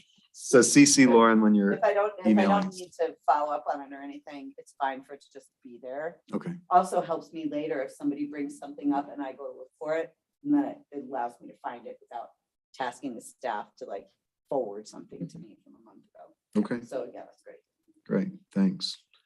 There wasn't really anything on there. The next page, page 33 of our packet, page 6 of the code of conduct, just says limit requests for staff support. So again, that's just going through the town manager for all that. Any follow-up questions there before we move into board contact with the public, just on our contact with staff? On board contact with the public, I starred at the bottom of page 33 of the packet, give the appearance of active listening. That's something I have to remind myself to do, that if you go to a public meeting and you look up at the people and they're sitting there with these frowns on their faces, and we're behind our screens, and even though we're looking at the packet, it can give you the impression that they don't care about what you're saying or that they're being disrespectful. And so I try to remind myself all the time to look up and make eye contact and nod. And that stuff I think really does go a long way. So I was actually happy to see it highlighted here. And it's, be aware of facial expressions, especially those that could be interpreted as smirking, disbelief, anger, or boredom. Sometimes I'm smirking in my head and I'm literally actively thinking, don't smirk, don't put that look on your face. So I think that's a good one for us to remember because, people perceive things in our head that may or may not be there just based on our posture and how we're engaging with them. It mentions there, ask for clarification, but avoid debate and argument with the public. It says on the next page, only the mayor, not individual board members, can interrupt the speaker during a presentation. However, a board member can ask the mayor for a point of order if the speaker is off topic or exhibiting behavior or language the board member finds disturbing. So please do that. You know, you can just say, we've never really been that formal, but say point of order, like, can we get back on topic here? But that would be directed to me, and then I would direct the person that way. It also mentions on page 34 of the packet, in unofficial settings, make no promises on behalf of the board. You know, when you're speaking on behalf of the board, it would only be things that we've taken action on, or explaining like, yeah, we discussed our priorities. I think we're working on these things. Here's kind of where we're going. The rest of that, I think, is pretty self-explanatory. That was all I had highlighted. Anybody else have anything in there, or Mark or Lauren, that you wanted to highlight? Just one question. If we happen to run into you at one of these coffee mornings, Come on out. well, I know, but I mean, you know, it's not publicly noticed, right? So Right. we just, No, that's fine. As long as there's not three of us there discussing town business. we just it's steer okay. away and do our own thing, right? Yeah. Two would be fine. Okay, got it. And just happen times where there've been three of us and the third person, would go, oh, excuse me. Yeah. Yeah, and I'm just continuing the tradition of coffee with the mayor. Dan's were at 7 a.m. on a Tuesday at Smithy, and I went to all of them from January when I realized it was going to be the next mayor until now, and no one ever showed up who wasn't like scheduled to be there. So I'm just trying to mix it up a bit, and I'm always open to suggestions on that. And if I'm out of town, I'll ask you guys to cover one. And Are you still doing the Smithy? I did Smithy on the first Friday. I did Bonfire last week, and I'm going to do Craft this week, just to kind of be And present. Are in you still various doing places. Tuesdays or Nope, just Fridays. Fridays a day. Fridays, 8 a.m.? Sorry, Martin. That's okay. We're gonna- Somebody asked me something the other day and I might have given them some bad information. That's okay. It went out today on the website and Facebook Yeah. this afternoon for this week. But once he, I'm going to get through a Decide month who's of kind of gonna be- rotating around and then figure out a more established plan and publicize it. So right now I'm just kind of figuring it out. But if somebody wants to know, they can email me, they can call me. well, hopefully it will be on the Facebook page and on the website. So Yeah. I used to think it was in the Silver Sun, but I'm not sure. It hasn't been for years, which I think is part of why people aren't really showing up. So I'm going to work on all that. All right. Any other questions on any of that stuff? Otherwise, we'll hand it over to the town attorney. Yeah. Just one quick question in terms of, with our involvement on commissions, how should we interpret these as they relate to commission members? Do you want to be specific, and maybe Mark can answer Sure. the I mean, question? if somebody was like really out of line with their comments or just, behavior, obviously they're volunteers, they're appointed, but how would those, could those be resolved outside of admonishing them, or, just curious about those conduct, or I guess I'm not sure. if we were to observe conduct that's basically Like like at a committee. at a committee meeting. So somebody's out of line. Yeah. I mean, I would hope we'd encourage whoever the chair is, assuming they're not the ones up. Right. To use the same skills that we're asking Ben to use here. If that doesn't work, to discontinue the meeting, there may be remedies in terms of the board revoking, their membership. To serve at your pleasure. I don't think we have rules in place for that. Okay. But clearly you're the ones that appointed them.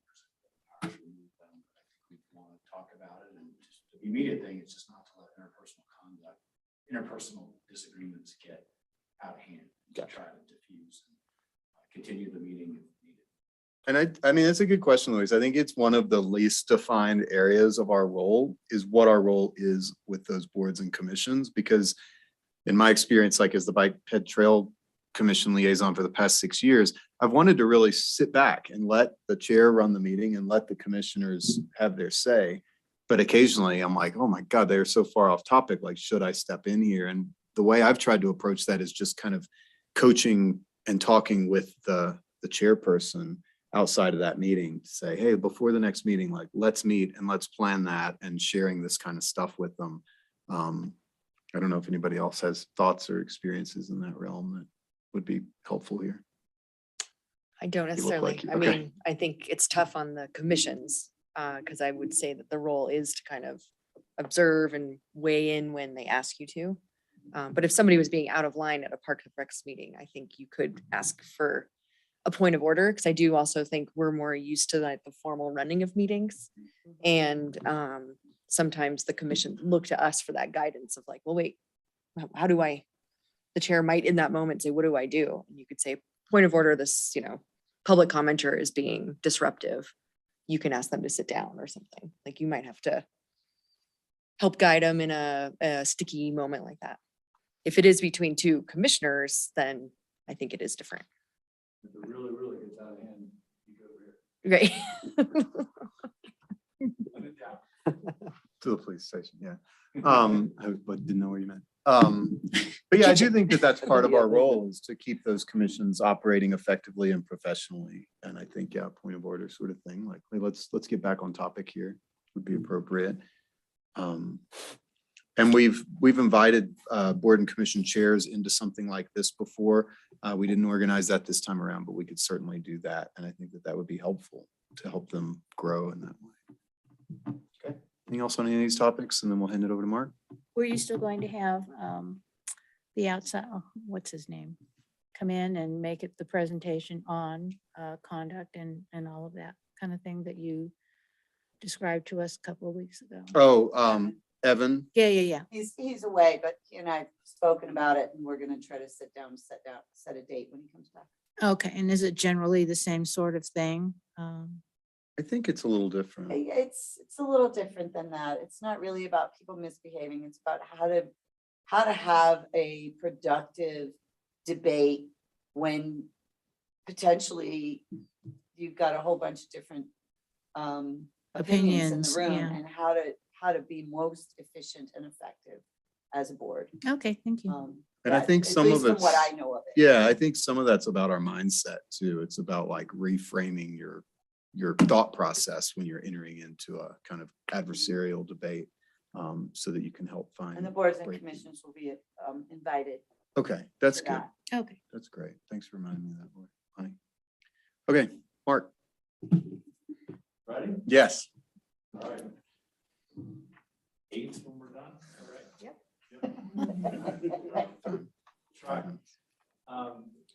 So I know a number of you, I can't count, haven't heard this before, so, but I know a couple of Refreshers. maybe Colin, although it's like I certainly heard some more things before. So if this is old news, I apologize, but I'll run through it. It never hurts to just kind of have a refresher on the various issues that come up here legally. What I tend to address is really mostly ethics and conflicts, but I'll touch on a little bit of land use issues come into it, and social media comes into a little bit. Talks, but I can't remember the last time I did a BOT training session. As an aside, Janet has had me do these fairly regularly. P&Zs, so they do benefit.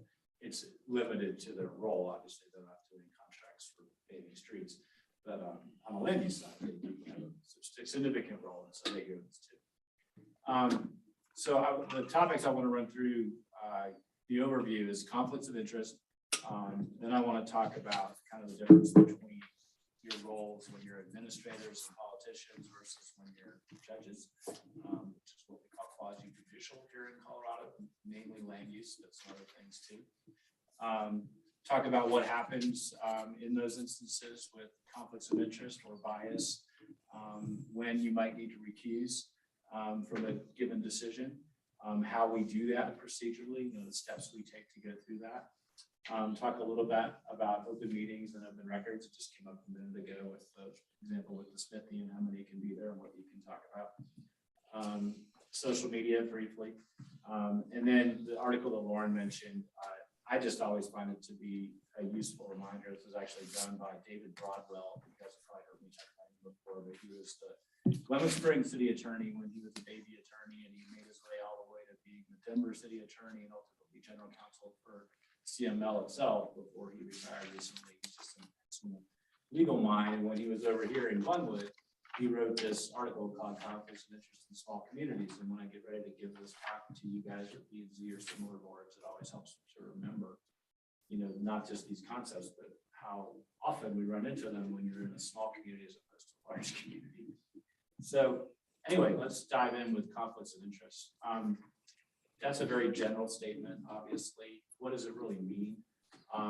People confuse it with other things I'm going to talk about, like bias. Bias isn't a conflict of interest. A conflict of interest in Colorado from a legal standpoint, really 9 times out of 10, is a financial conflict of interest. It's when do you have to step out of something because your company is going to be awarded a contract, or you're the architect for a developer, or there's some greater areas I'll get into, but it's really financial. And so when is that connection direct enough or strong enough to warrant discretion being the better part of valor and a recusal so that the decision-making isn't influenced by that? There's a couple of things we look at for that. One is a state statute, which has been used for decades, and there's case law applying it, but frankly, it's so general that it's not that helpful when you just read it. It says that you have a personal or private interest. You must disclose that interest, not vote on the issue, and then refrain from trying to influence others. I think those those processes, disclosure, don't vote, and refrain from influencing, are all really helpful. But the first part is what's a personal or private interest. And again, if you parse through the case law, at least on conflicts, really the thing to focus on is financial. And in the case of the state statute, it's those examples I just gave. They're fairly direct, pretty obvious, that those don't tend to be very secret. But in addition to that state statute, Carbondale's Home Rule Charter actually does have a conflict of interest provision that is broader than that. And it applies not just to direct conflicts of interest, but also, let me read you the words. It says, prohibits a trustee from participating in any discussion or deliberation on any question in which he or she has a substantial personal or financial interest, direct or indirect, including an interest held through a spouse or family member. So most of that, in my opinion, is the same as the state rule, but what's different is the indirect piece. And we've actually had that come up once.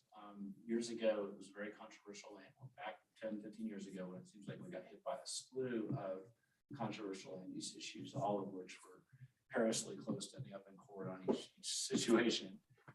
One of them involved a major development in town owned by one LLC, where there was another LLC that owned another property in town. There was cross connections of the individual members of those LLCs, and therefore a question of whether a trustee who was a member of an LLC on a property on the east side of town could sit on a land use application filed by an LLC on the west side of town where there was some cross connections of the members, not direct. If it was direct, it'd be obvious. The same LLC would say you have a conflict. You can't do it. The question is, what should we do with that charter provision? And I gave an opinion to the board back then that basically said it was gray area, but recommended recusal based on this indirect standard, because basically, in my view, even though it's not direct, it's not money going into and out of that trustee's bank account, that the success or failure of another LLC's project could affect the capital available to this project.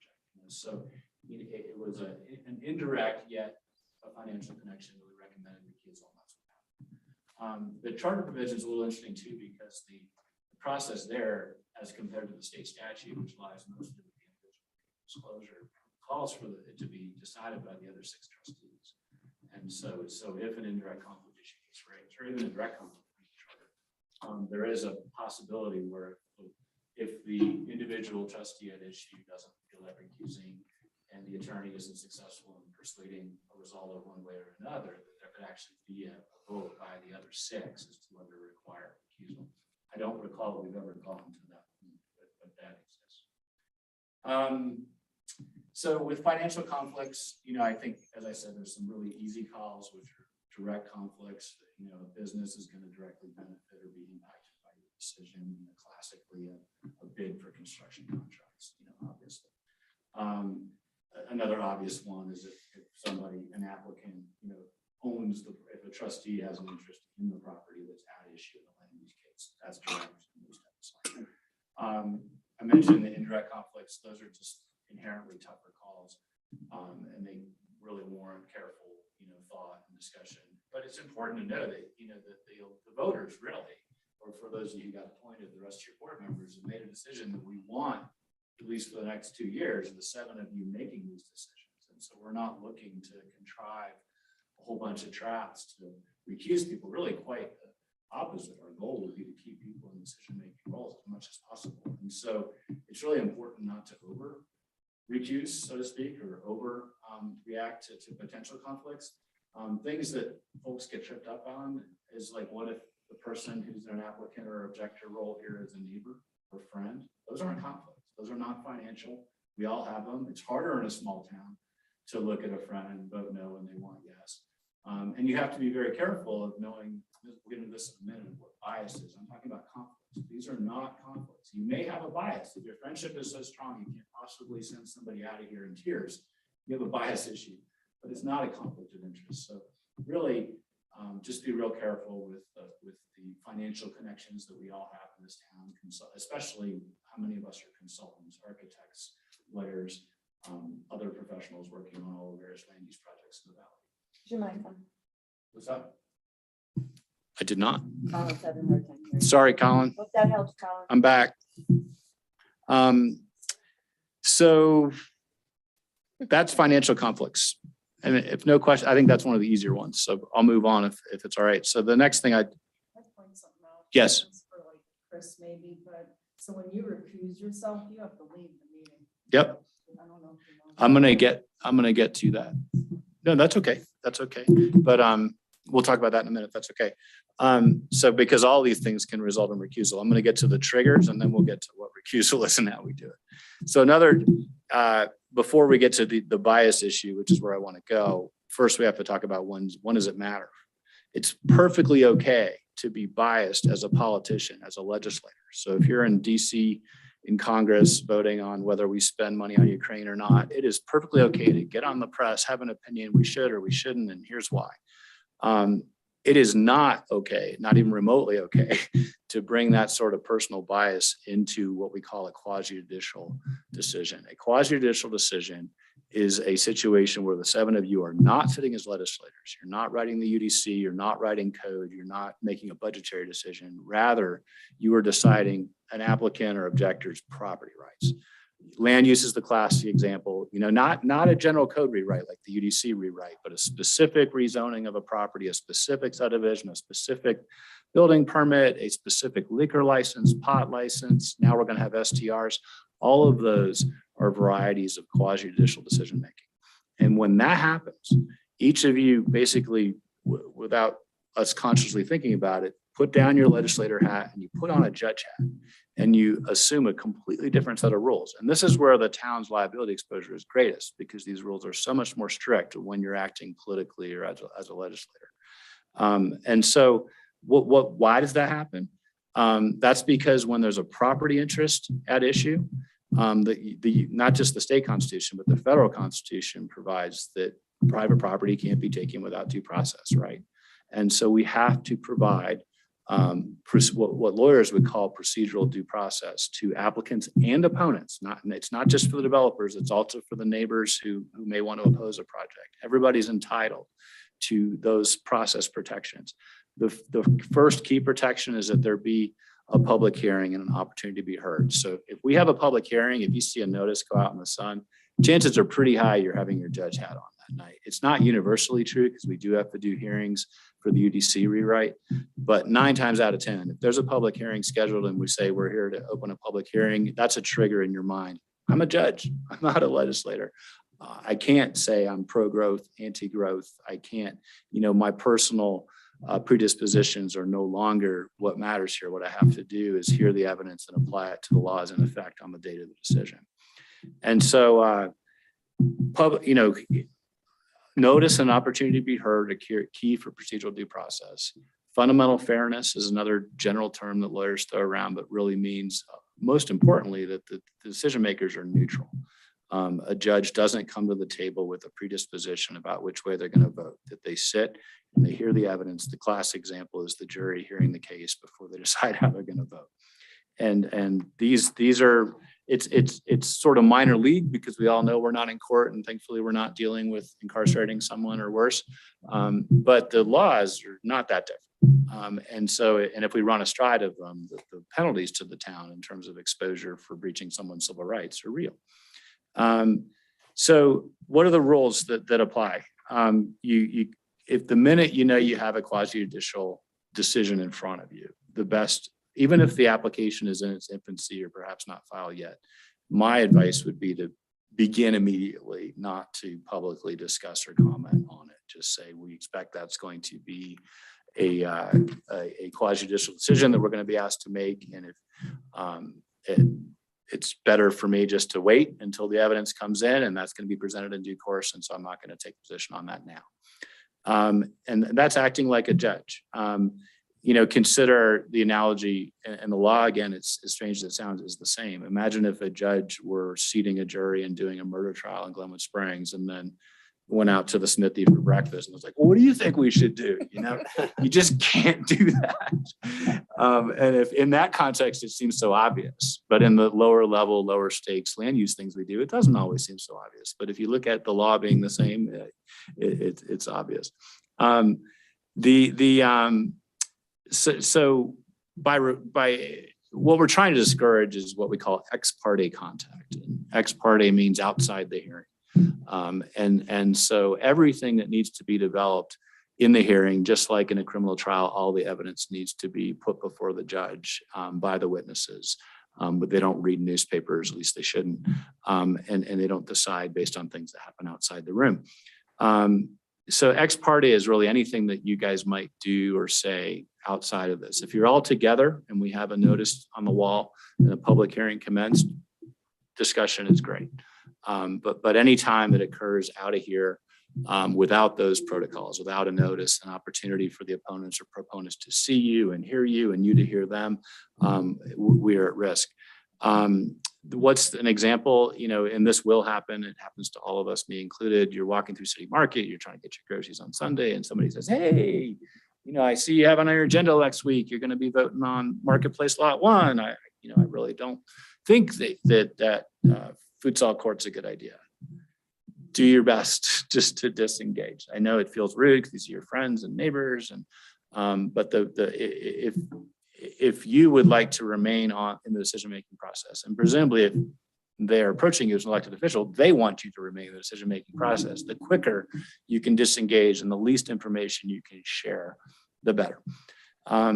That kind of a contact, though, if someone just bends your arm and says, I really hope you vote no, and you're like, no, I can't do it. Once they've said that, though, you've been lobbied. You have received the opinion from somebody outside of the room as to what they would like you to do or not do. And so, like I said, cut it off as soon as possible. But if you can't cut it off before something positive or negative about the issue that you're going to have is said or done, then that gets into the protocol, what we do next. And so what we have you do is come in to the next meeting, the next hearing, whatever it may be. In advance of that, probably makes sense to have a quick discussion with Janet or whoever the staff member is in charge of it. Certainly can be the attorney if you prefer, to just what the nature of what happened, the nature of the conflict, not conflict, but the nature of the contact, and what was said or done, and preparing to make a disclosure. And then at the next meeting, the best practice would be at the very beginning, and Ben is the mayor, if we know this is coming, we'd say, hey, Ben, tonight we've got Marketplace Lot 1 on, there's going to need to be a disclosure. At the very beginning, you're kind of primed and say, hey, does anybody have anything that, any confessional? No, you don't need to use that, but and we make an opportunity. It should be real neat and clean. It's something to be proud of. It's not something to be embarrassed of, because it's good government done right. You just simply say, hey, Lonnie, is there anything you want to share with us? And Lonnie can say, hey, yeah, I was fly fishing and so tried to get me to vote one way or another, and here's what they said. That's partially curative, because the minute Lonnie says that on the record, on the tapes that Kathy's keeping in the room with the opponents and proponents hanging from the rafters, no longer is it just an individual thing in Lonnie's head. You've made it part of the process. And so we brought it into the room and made it part of the meeting. So that's partially curative. The other thing that we need to do, though, is to confirm on the record that despite that contact, it usually would be a Q&A with me and say, Lonnie, so you had that happen. That's regrettable. Thank you for disclosing it. Despite that, do you feel like you can still make an unbiased decision based on the facts developed during these hearings? And typically the answer is yes. And if that happens, we've made a full disclosure that will survive a legal challenge most of the time. where we fall down is if we don't make it and a developer or a group opposing a project figures out that that sort of thing happened and was buried, that we can trip up. And so the bringing the information in the room and then confirming that there's not going to be bias, we're going to remain open-minded is taking away the fuel to argue that I've got a biased decision maker and that they're doing things out of school.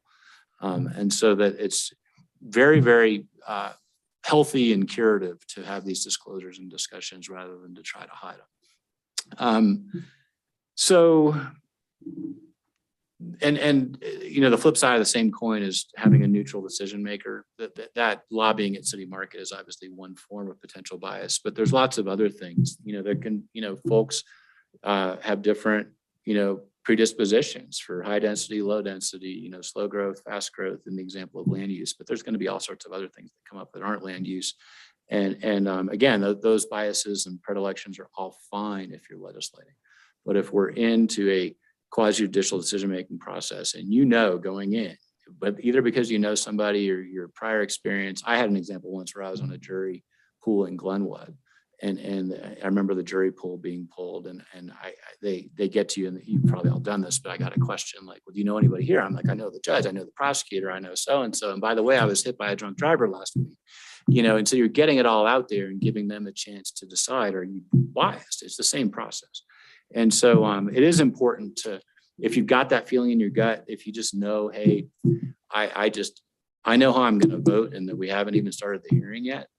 I mean, that's something to just own and probably bring up and discuss with me, with Lauren, with Janet, whoever the right person may be. And so we can make those decisions. Sometimes it's just too close to the fire and you just need to recuse. It's an issue you're too passionate about, you've been too involved in, whatever it may be. And so as hard as it may be, the disclosure and probably a recusal is warranted.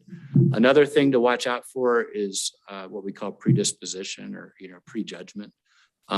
Sometimes, you know, you're halfway through the hearings and, you know, and then you're at the smithy. And how's it going over there? Well, we've heard a lot from this developer, but it's the same old story and we got to finish the hearings, but I'm pretty sure I'm going to vote no. That's prejudgment. That we really just need to kind of keep the processes in our heads and keep your mind open for the fact that the 11th hour, something material is going to be said that completely changes your mind. Maybe unlikely, but as soon as you go public, you know, and that decision-making in your head becomes something you've articulated, you've demonstrated a bias, and that can be a legal liability issue as well. A good, and you all know this, at least the existing trustees, but you know, where possible, we always let staff handle the discussions with applicants and opponents, you know, just defer to them. You're going to get approached, you're going to get lobbied, and just say, hey, that's not how we do it in Carbondale. Please contact Lauren. Please contact Janet. There's a way to do this, and it's not this way, as hard as that may be. Recusal. So we can have bias, we can have prejudgment, we can have conflicts of interest. All of those, or one or combination of them, can lead to recusal. We disclose where we can, and that cures many issues. But there's some things we can't cure, like a direct financial conflict is the most obvious example. That's just not curable, whereas bias is usually judged by the individual person who's accused of the bias. You do the Q&A on the record, we put it in there. At the end of the day, if Lonnie says, no, Mark, I think I can be open-minded, that resolves bias. The charter provision where there's a vote on conflicts does not apply to bias. It's really an individual decision with the benefit of disclosure to everybody else, everybody knows what's happening. If we get to recusal, and this is where Kathy was going, it is our recommendation. This is not written in state law anywhere, but in Carbondale, we followed it and I believe it, which is to have the person who's recusing, in order to not unduly influence anyone else in the process, to actually leave the room and physically be absent from the remainder of the discussions. If you're so curious about it, you want to watch it on closed circuit TV over in the other building, or if you want to go home and watch it on YouTube, more power to you, that's fine. But to actively be in a place where your body language, your sighs, your moans, your winks, whatever it may be, that's not appropriate. If you're recused and you're out of the process from an active standpoint. Any questions on any of that? So I have 3 minutes. Open meetings, open records. We've already touched on it earlier in your comments. 3 or more trustees create an open meeting under Colorado law. Remember, that's not just physical meetings. Remember, it can be group emails, it can be group texts, it can be chats on Snapchat or Facebook or whatever. If you've got 3 or more and the topic of the chat is public business, basically anything related to what the town does or might do, we potentially have a meeting. So we want to avoid that, obviously. If there is going to be a meeting, we have to follow the open meetings law protocols, which is 24 hours notice in advance with a topical agenda. So if you decide 10 hours before a meeting that you want something on the agenda, I think it's okay at the beginning, like we do during trustee comments, to see if there's 3 you want something on a further agenda, but it's really not the time to debate the substance. We just simply get a topic so that we can give the public that requisite 24 hours notice with a topic, because we're going to be talking about what we want to do with the new properties we just got donated, next Tuesday. So they have ample opportunity to come in, prepare, be present. That doesn't matter whether it's a public hearing or not. Even if you're not going to take any public comment or don't want to, the public still has a right to be here and see that if they want, with a topical agenda. Just a note on the email, I'll continue what Dan said, as the standard, which is when there's somebody emails the whole trustees, I'll reply all, so that that the person's been replied to. And then we're not engaging in a public meeting. And if that was subject to an open records request, it would be a very formal. And you'd reply. forward it to town hall for them to. Yeah, well, that's when they do it to trustees, which also includes. Yes. Both of you, and I think maybe even you. Which is a good thing for everybody to know.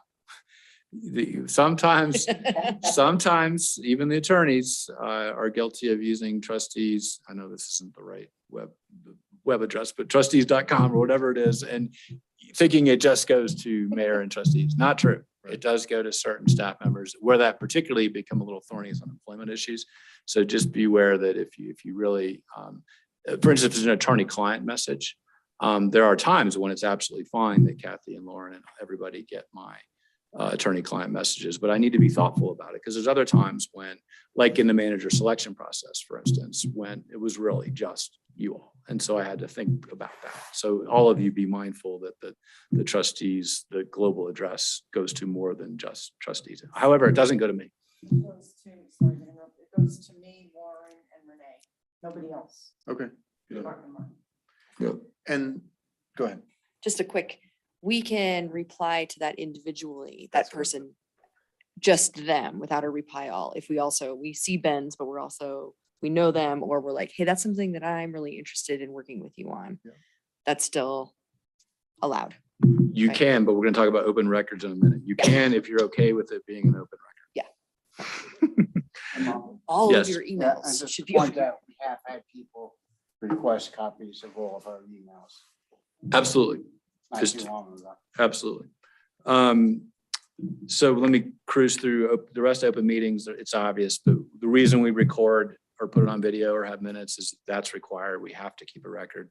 There are exceptions, which are executive sessions.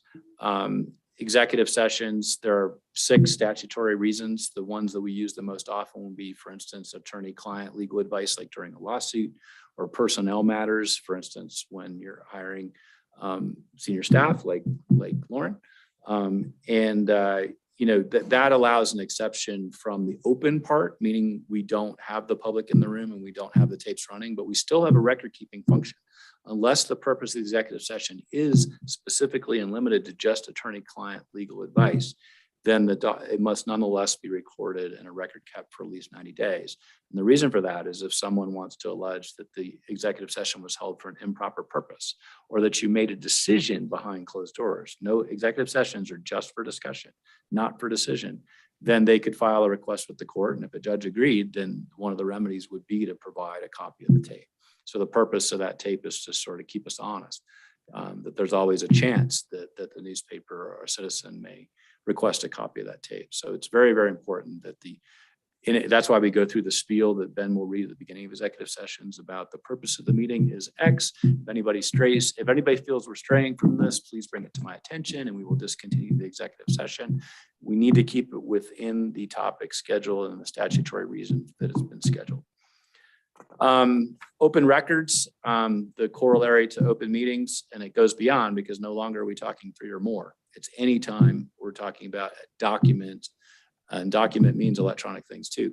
Any documentary information related to public business, whether or not it has 3 or 2 or even 1 trustee. So Eric, in your example, or you're emailing a constituent about, hey, I'd like to work with you on that, and it's public business, that is a public record. So we, you know this already, but we greatly encourage all of you to keep, where possible, all of your town related communications on your town email. If you do on occasion make them on your personal Gmail or whatever, they can be subpoenaed. They're still considered a record of public business because you are a public official at the time that you wrote or received something about public business. And so wherever possible, I would point it back to the town email because it stays on the town server. If we get these requests like Marty's referring to, it can be compiled by IT people or staff without the need to go to your house and your hard drive and get into an awkward and unpleasant situation, which is happening, 15, 20 years ago. There was litigation in Pickens County about this very issue, and there were subpoenas for hard drives of personal computers. It can happen. So the best hygiene is just keep it as much as possible on your town emails. If you do get those private emails, if you don't want to have somebody subpoenaing Google for all your stuff, then I would just forward it to staff as well. When you reply to somebody and say, please use my town email, CC somebody over here so they have a record. And if it's a land use matter in particular, they can drag it into the record, and it'll probably be in the next packet. When we went through all the marketplace hearings years ago, gosh, it seems like sometimes in the packet we'd have 35, 40 random emails, and Stacy would just, as a matter of course, we would just throw them all at staff and have them in there. And so every week, every month, whenever the hearings were, people could read all these extraneous emails, but we were just saying, hey, here it all is. Nothing's happening behind closed doors. Open records requests, for what it's worth, anybody can make them, typically newspapers, but it can be anybody. And generally, with some exceptions, we have 72 hours to respond. So it's a fairly quick turnaround that Kathy deals with.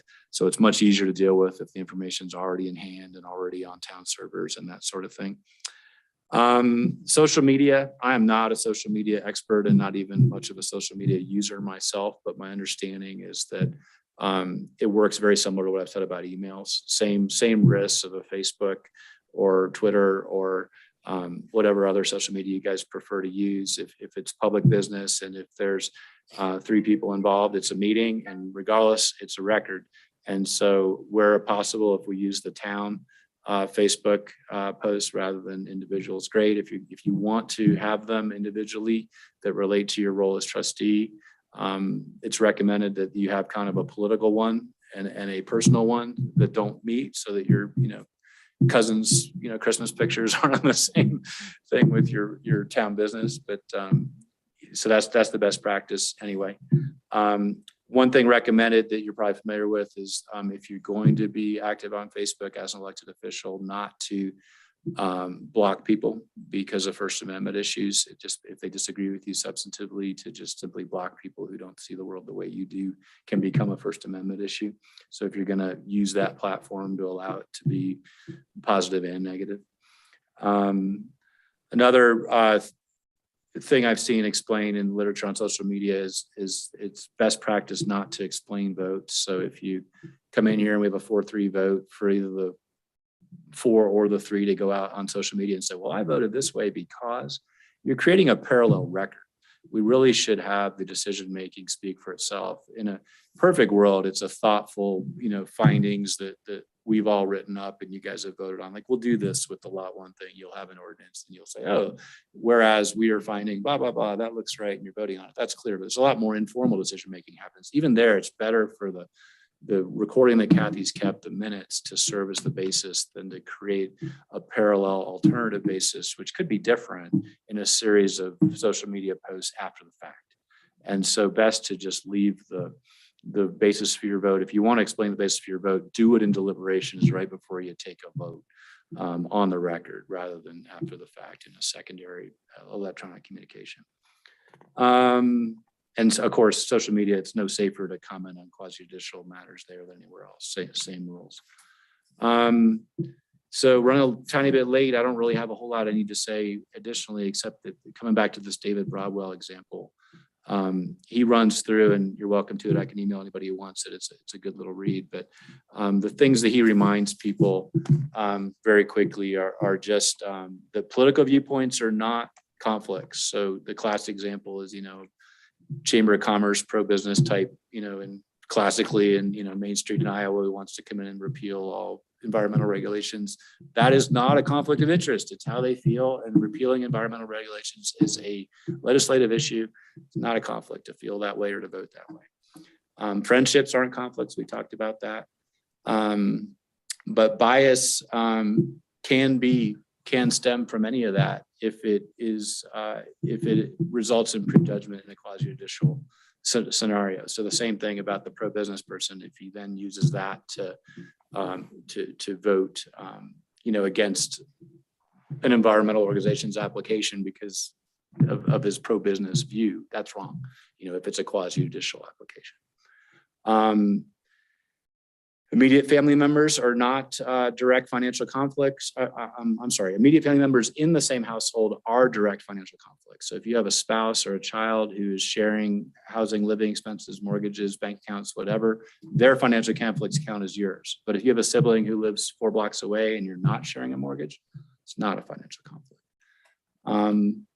One thing he notes, which I think is a good thing to mention because we've done it here for a long time too, is the noticing rule with land use. If you get a notice because your house is proximate to the application, this is also not a state rule, but I think it's a good practice that we've followed for a long time to have just an automatic recusal in that case if you're that close to the fire to simply not participate. The exception being if we can't get a quorum. If we've got something, an application that's so big that 4 out of 7 of you live within 300 feet, we're going to have to make an exception from that rule. But where possible, we follow that rule. Another issue that comes up is nonprofits. All of us, lots of us anyway, are involved in nonprofits, which can have business before the town. I tend to take the position on that if the trustee's role in a nonprofit is volunteer and not a paid employee, that is not a direct financial conflict. And probably not an indirect conflict either, unless the board member will benefit individually from the decision that's at issue. But still warrants a phone call, quick discussion. Hey, Lauren, I see so-and-so's in tonight, I'm on that board, and just kind of get it out there. Disclosure always helps. It never hurts. And getting back to why you guys are elected, if there's no conflict and no bias and no prejudgment, there's no get out of jail free card to avoid tough decisions. I've had that come up where a trustee's like, Mark, this thing stinks. I'm doomed if I vote for it. I'm doomed if I vote against it. I just want to recuse, and that's not okay. You've been chosen to make tough decisions, and that's sort of part of it. So, and the last thing, and maybe the most serious thing, probably shouldn't end with it, is the liability issues. We don't have time to get into the details, but the bottom line is don't go rogue. When this stuff comes up, consult with Lauren, consult with me, get it out there, even consult with your colleagues, but don't bury it and don't go out and act unilaterally. If you needed any more incentive than this, I don't know what it would be, but it's true of me or of Lauren or anyone else too. If you are acting within the boundaries of an organization, and it's okay to have disagreements. It's okay to have 4-3 votes. You're showing up to your meetings, you're sober, you're behaving by the rules, and you're voting how you feel. That's all okay. The minute you're out lone rangering things, telling staff to do something on a Saturday that is illegal, whatever it may be, not only is it create liability for the town, but it likely creates a scenario where you personally would not be covered by the town's insurance. So we all need to act within the scope of our roles. And I won't mention his name, but when we got sued over that crazy building permit issue, that wouldn't end, I was personally sued, and Tarn was sued. And we were defended by CIRSA too, because we were acting in the scope of our roles. And so it's just really, really important to be team players and be communicative.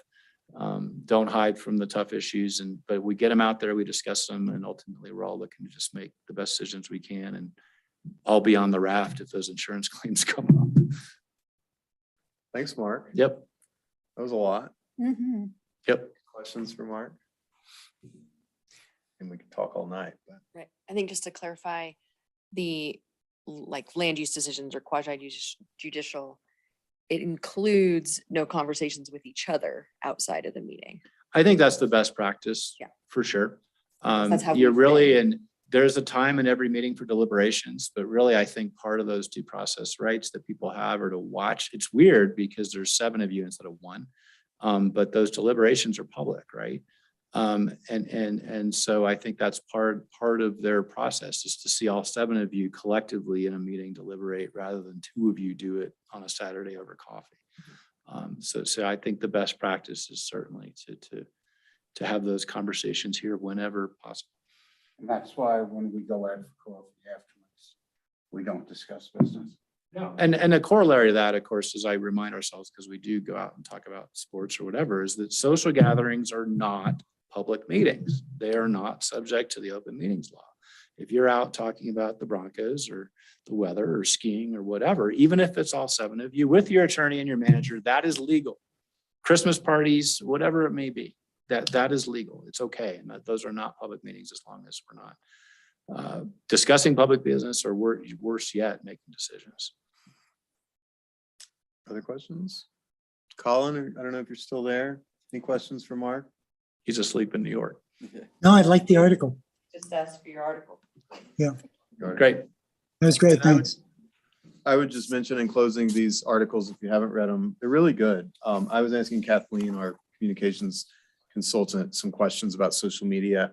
I do plan to be more active on there. Dan doesn't do social media. And I think that a lot of people do. And I think there's an opportunity to let people know about things a little bit more without violating any of this and engaging in any of that. So I've got a page that's Carbondale Mayor.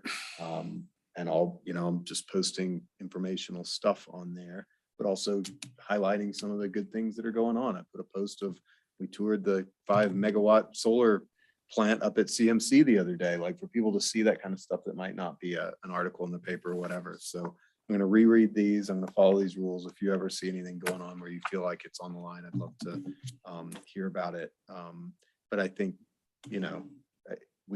I think we've been so cautious about that in the past that we missed some opportunities to engage and communicate. And so I'm going to try to run that balance. Ben? Yep. One last thing. I mean, we didn't mention this and it kind of goes without saying, but needing to respect town staff. They are employees technically with their bosses. And we need to respect them, the work that they do. We're her boss. She's their boss. Well, yeah, but it floats down. And that they put a lot of work in, and we give them a lot of work. And when they give us an opinion, we should give it a lot of thought and respect. These are the experts in some things that we're not necessarily the experts on. So I like to pay attention to their thoughts and decisions on it. Take that into account. Thanks, Marty. Clarifying question if I could. Oh, sorry. No, go ahead. I heard you say 300 feet. Is that what we follow here in town? Yes, I think it's 300. Okay, from the subject The article I property. have here is 200 for Glenwood. I don't know if it's still 200 today, but Okay, ours is 3. okay, thank you. No, I just wanted to point out, since the majority of us on here do have airtime on KD&K, it's important to know that what we say on there is considered if it's in an official capacity, I mean, it's mostly like we're informing, but Mark, can you speak to that? In terms Well, of- absolutely. And we've had that come up too. For those of you who've been around long enough, there was, on a trustee interview on KD&K that involved a statement about how a vote would occur several months before hearings were completed and closed. And so we've had, constitutional lawyers from Denver in here telling us why that was prejudgment and needed to have a recusal. So it can get ugly really fast. So yeah, the hard part, and I don't disagree, Ben, as far as in 2022, I think it's quite appropriate and normal that there will be a more significant social media presence that we've had in the past. But to me, intellectually, the hardest part about that, and it relates to what you're asking, is that you guys, your roles in Colorado as a home rule municipal entity that does both legislation and quasi-judicial decision-making is that, what would be, when you look at your corollaries at the, state or federal level in the legislature, they're much less restricted because they're never acting as judges. So they can really just say, we all see all the craziness. I'm sure we all hope some of it ends, but that stuff at the municipal level, if it spills into quasi-judicial, would be very destructive. And so the key is to do it in a way that keeps public business in a public forum and stays away from debating quasi-judicial issues outside of this room. You can turn off comments too and make a policy that you don't discuss town business on social media outlet. I know that we had some issues in Connecticut and we finally just, it's informational only. If you want to know what we're doing with regard to this, come to the meeting on Thursday night, or, you'll be happy to know that the state just gave us more revenue than they promised us at the beginning of the year, or what have you. But because that's when people start to argue with you. I think we hold ourselves to a higher standard than our federal legislators. They're on Twitter combat all the time or whatever, and we're not. So I think that's good. Okay, with that, let's adjourn. Thanks, everybody. Thanks, Mark. Thank you. Thanks. Thanks, Kathy. Oh, not too bad. No, that's fine. Marty's got to get to the ass. Yeah. I didn't see a score, but that's okay. Dan would never approve of us running long. So.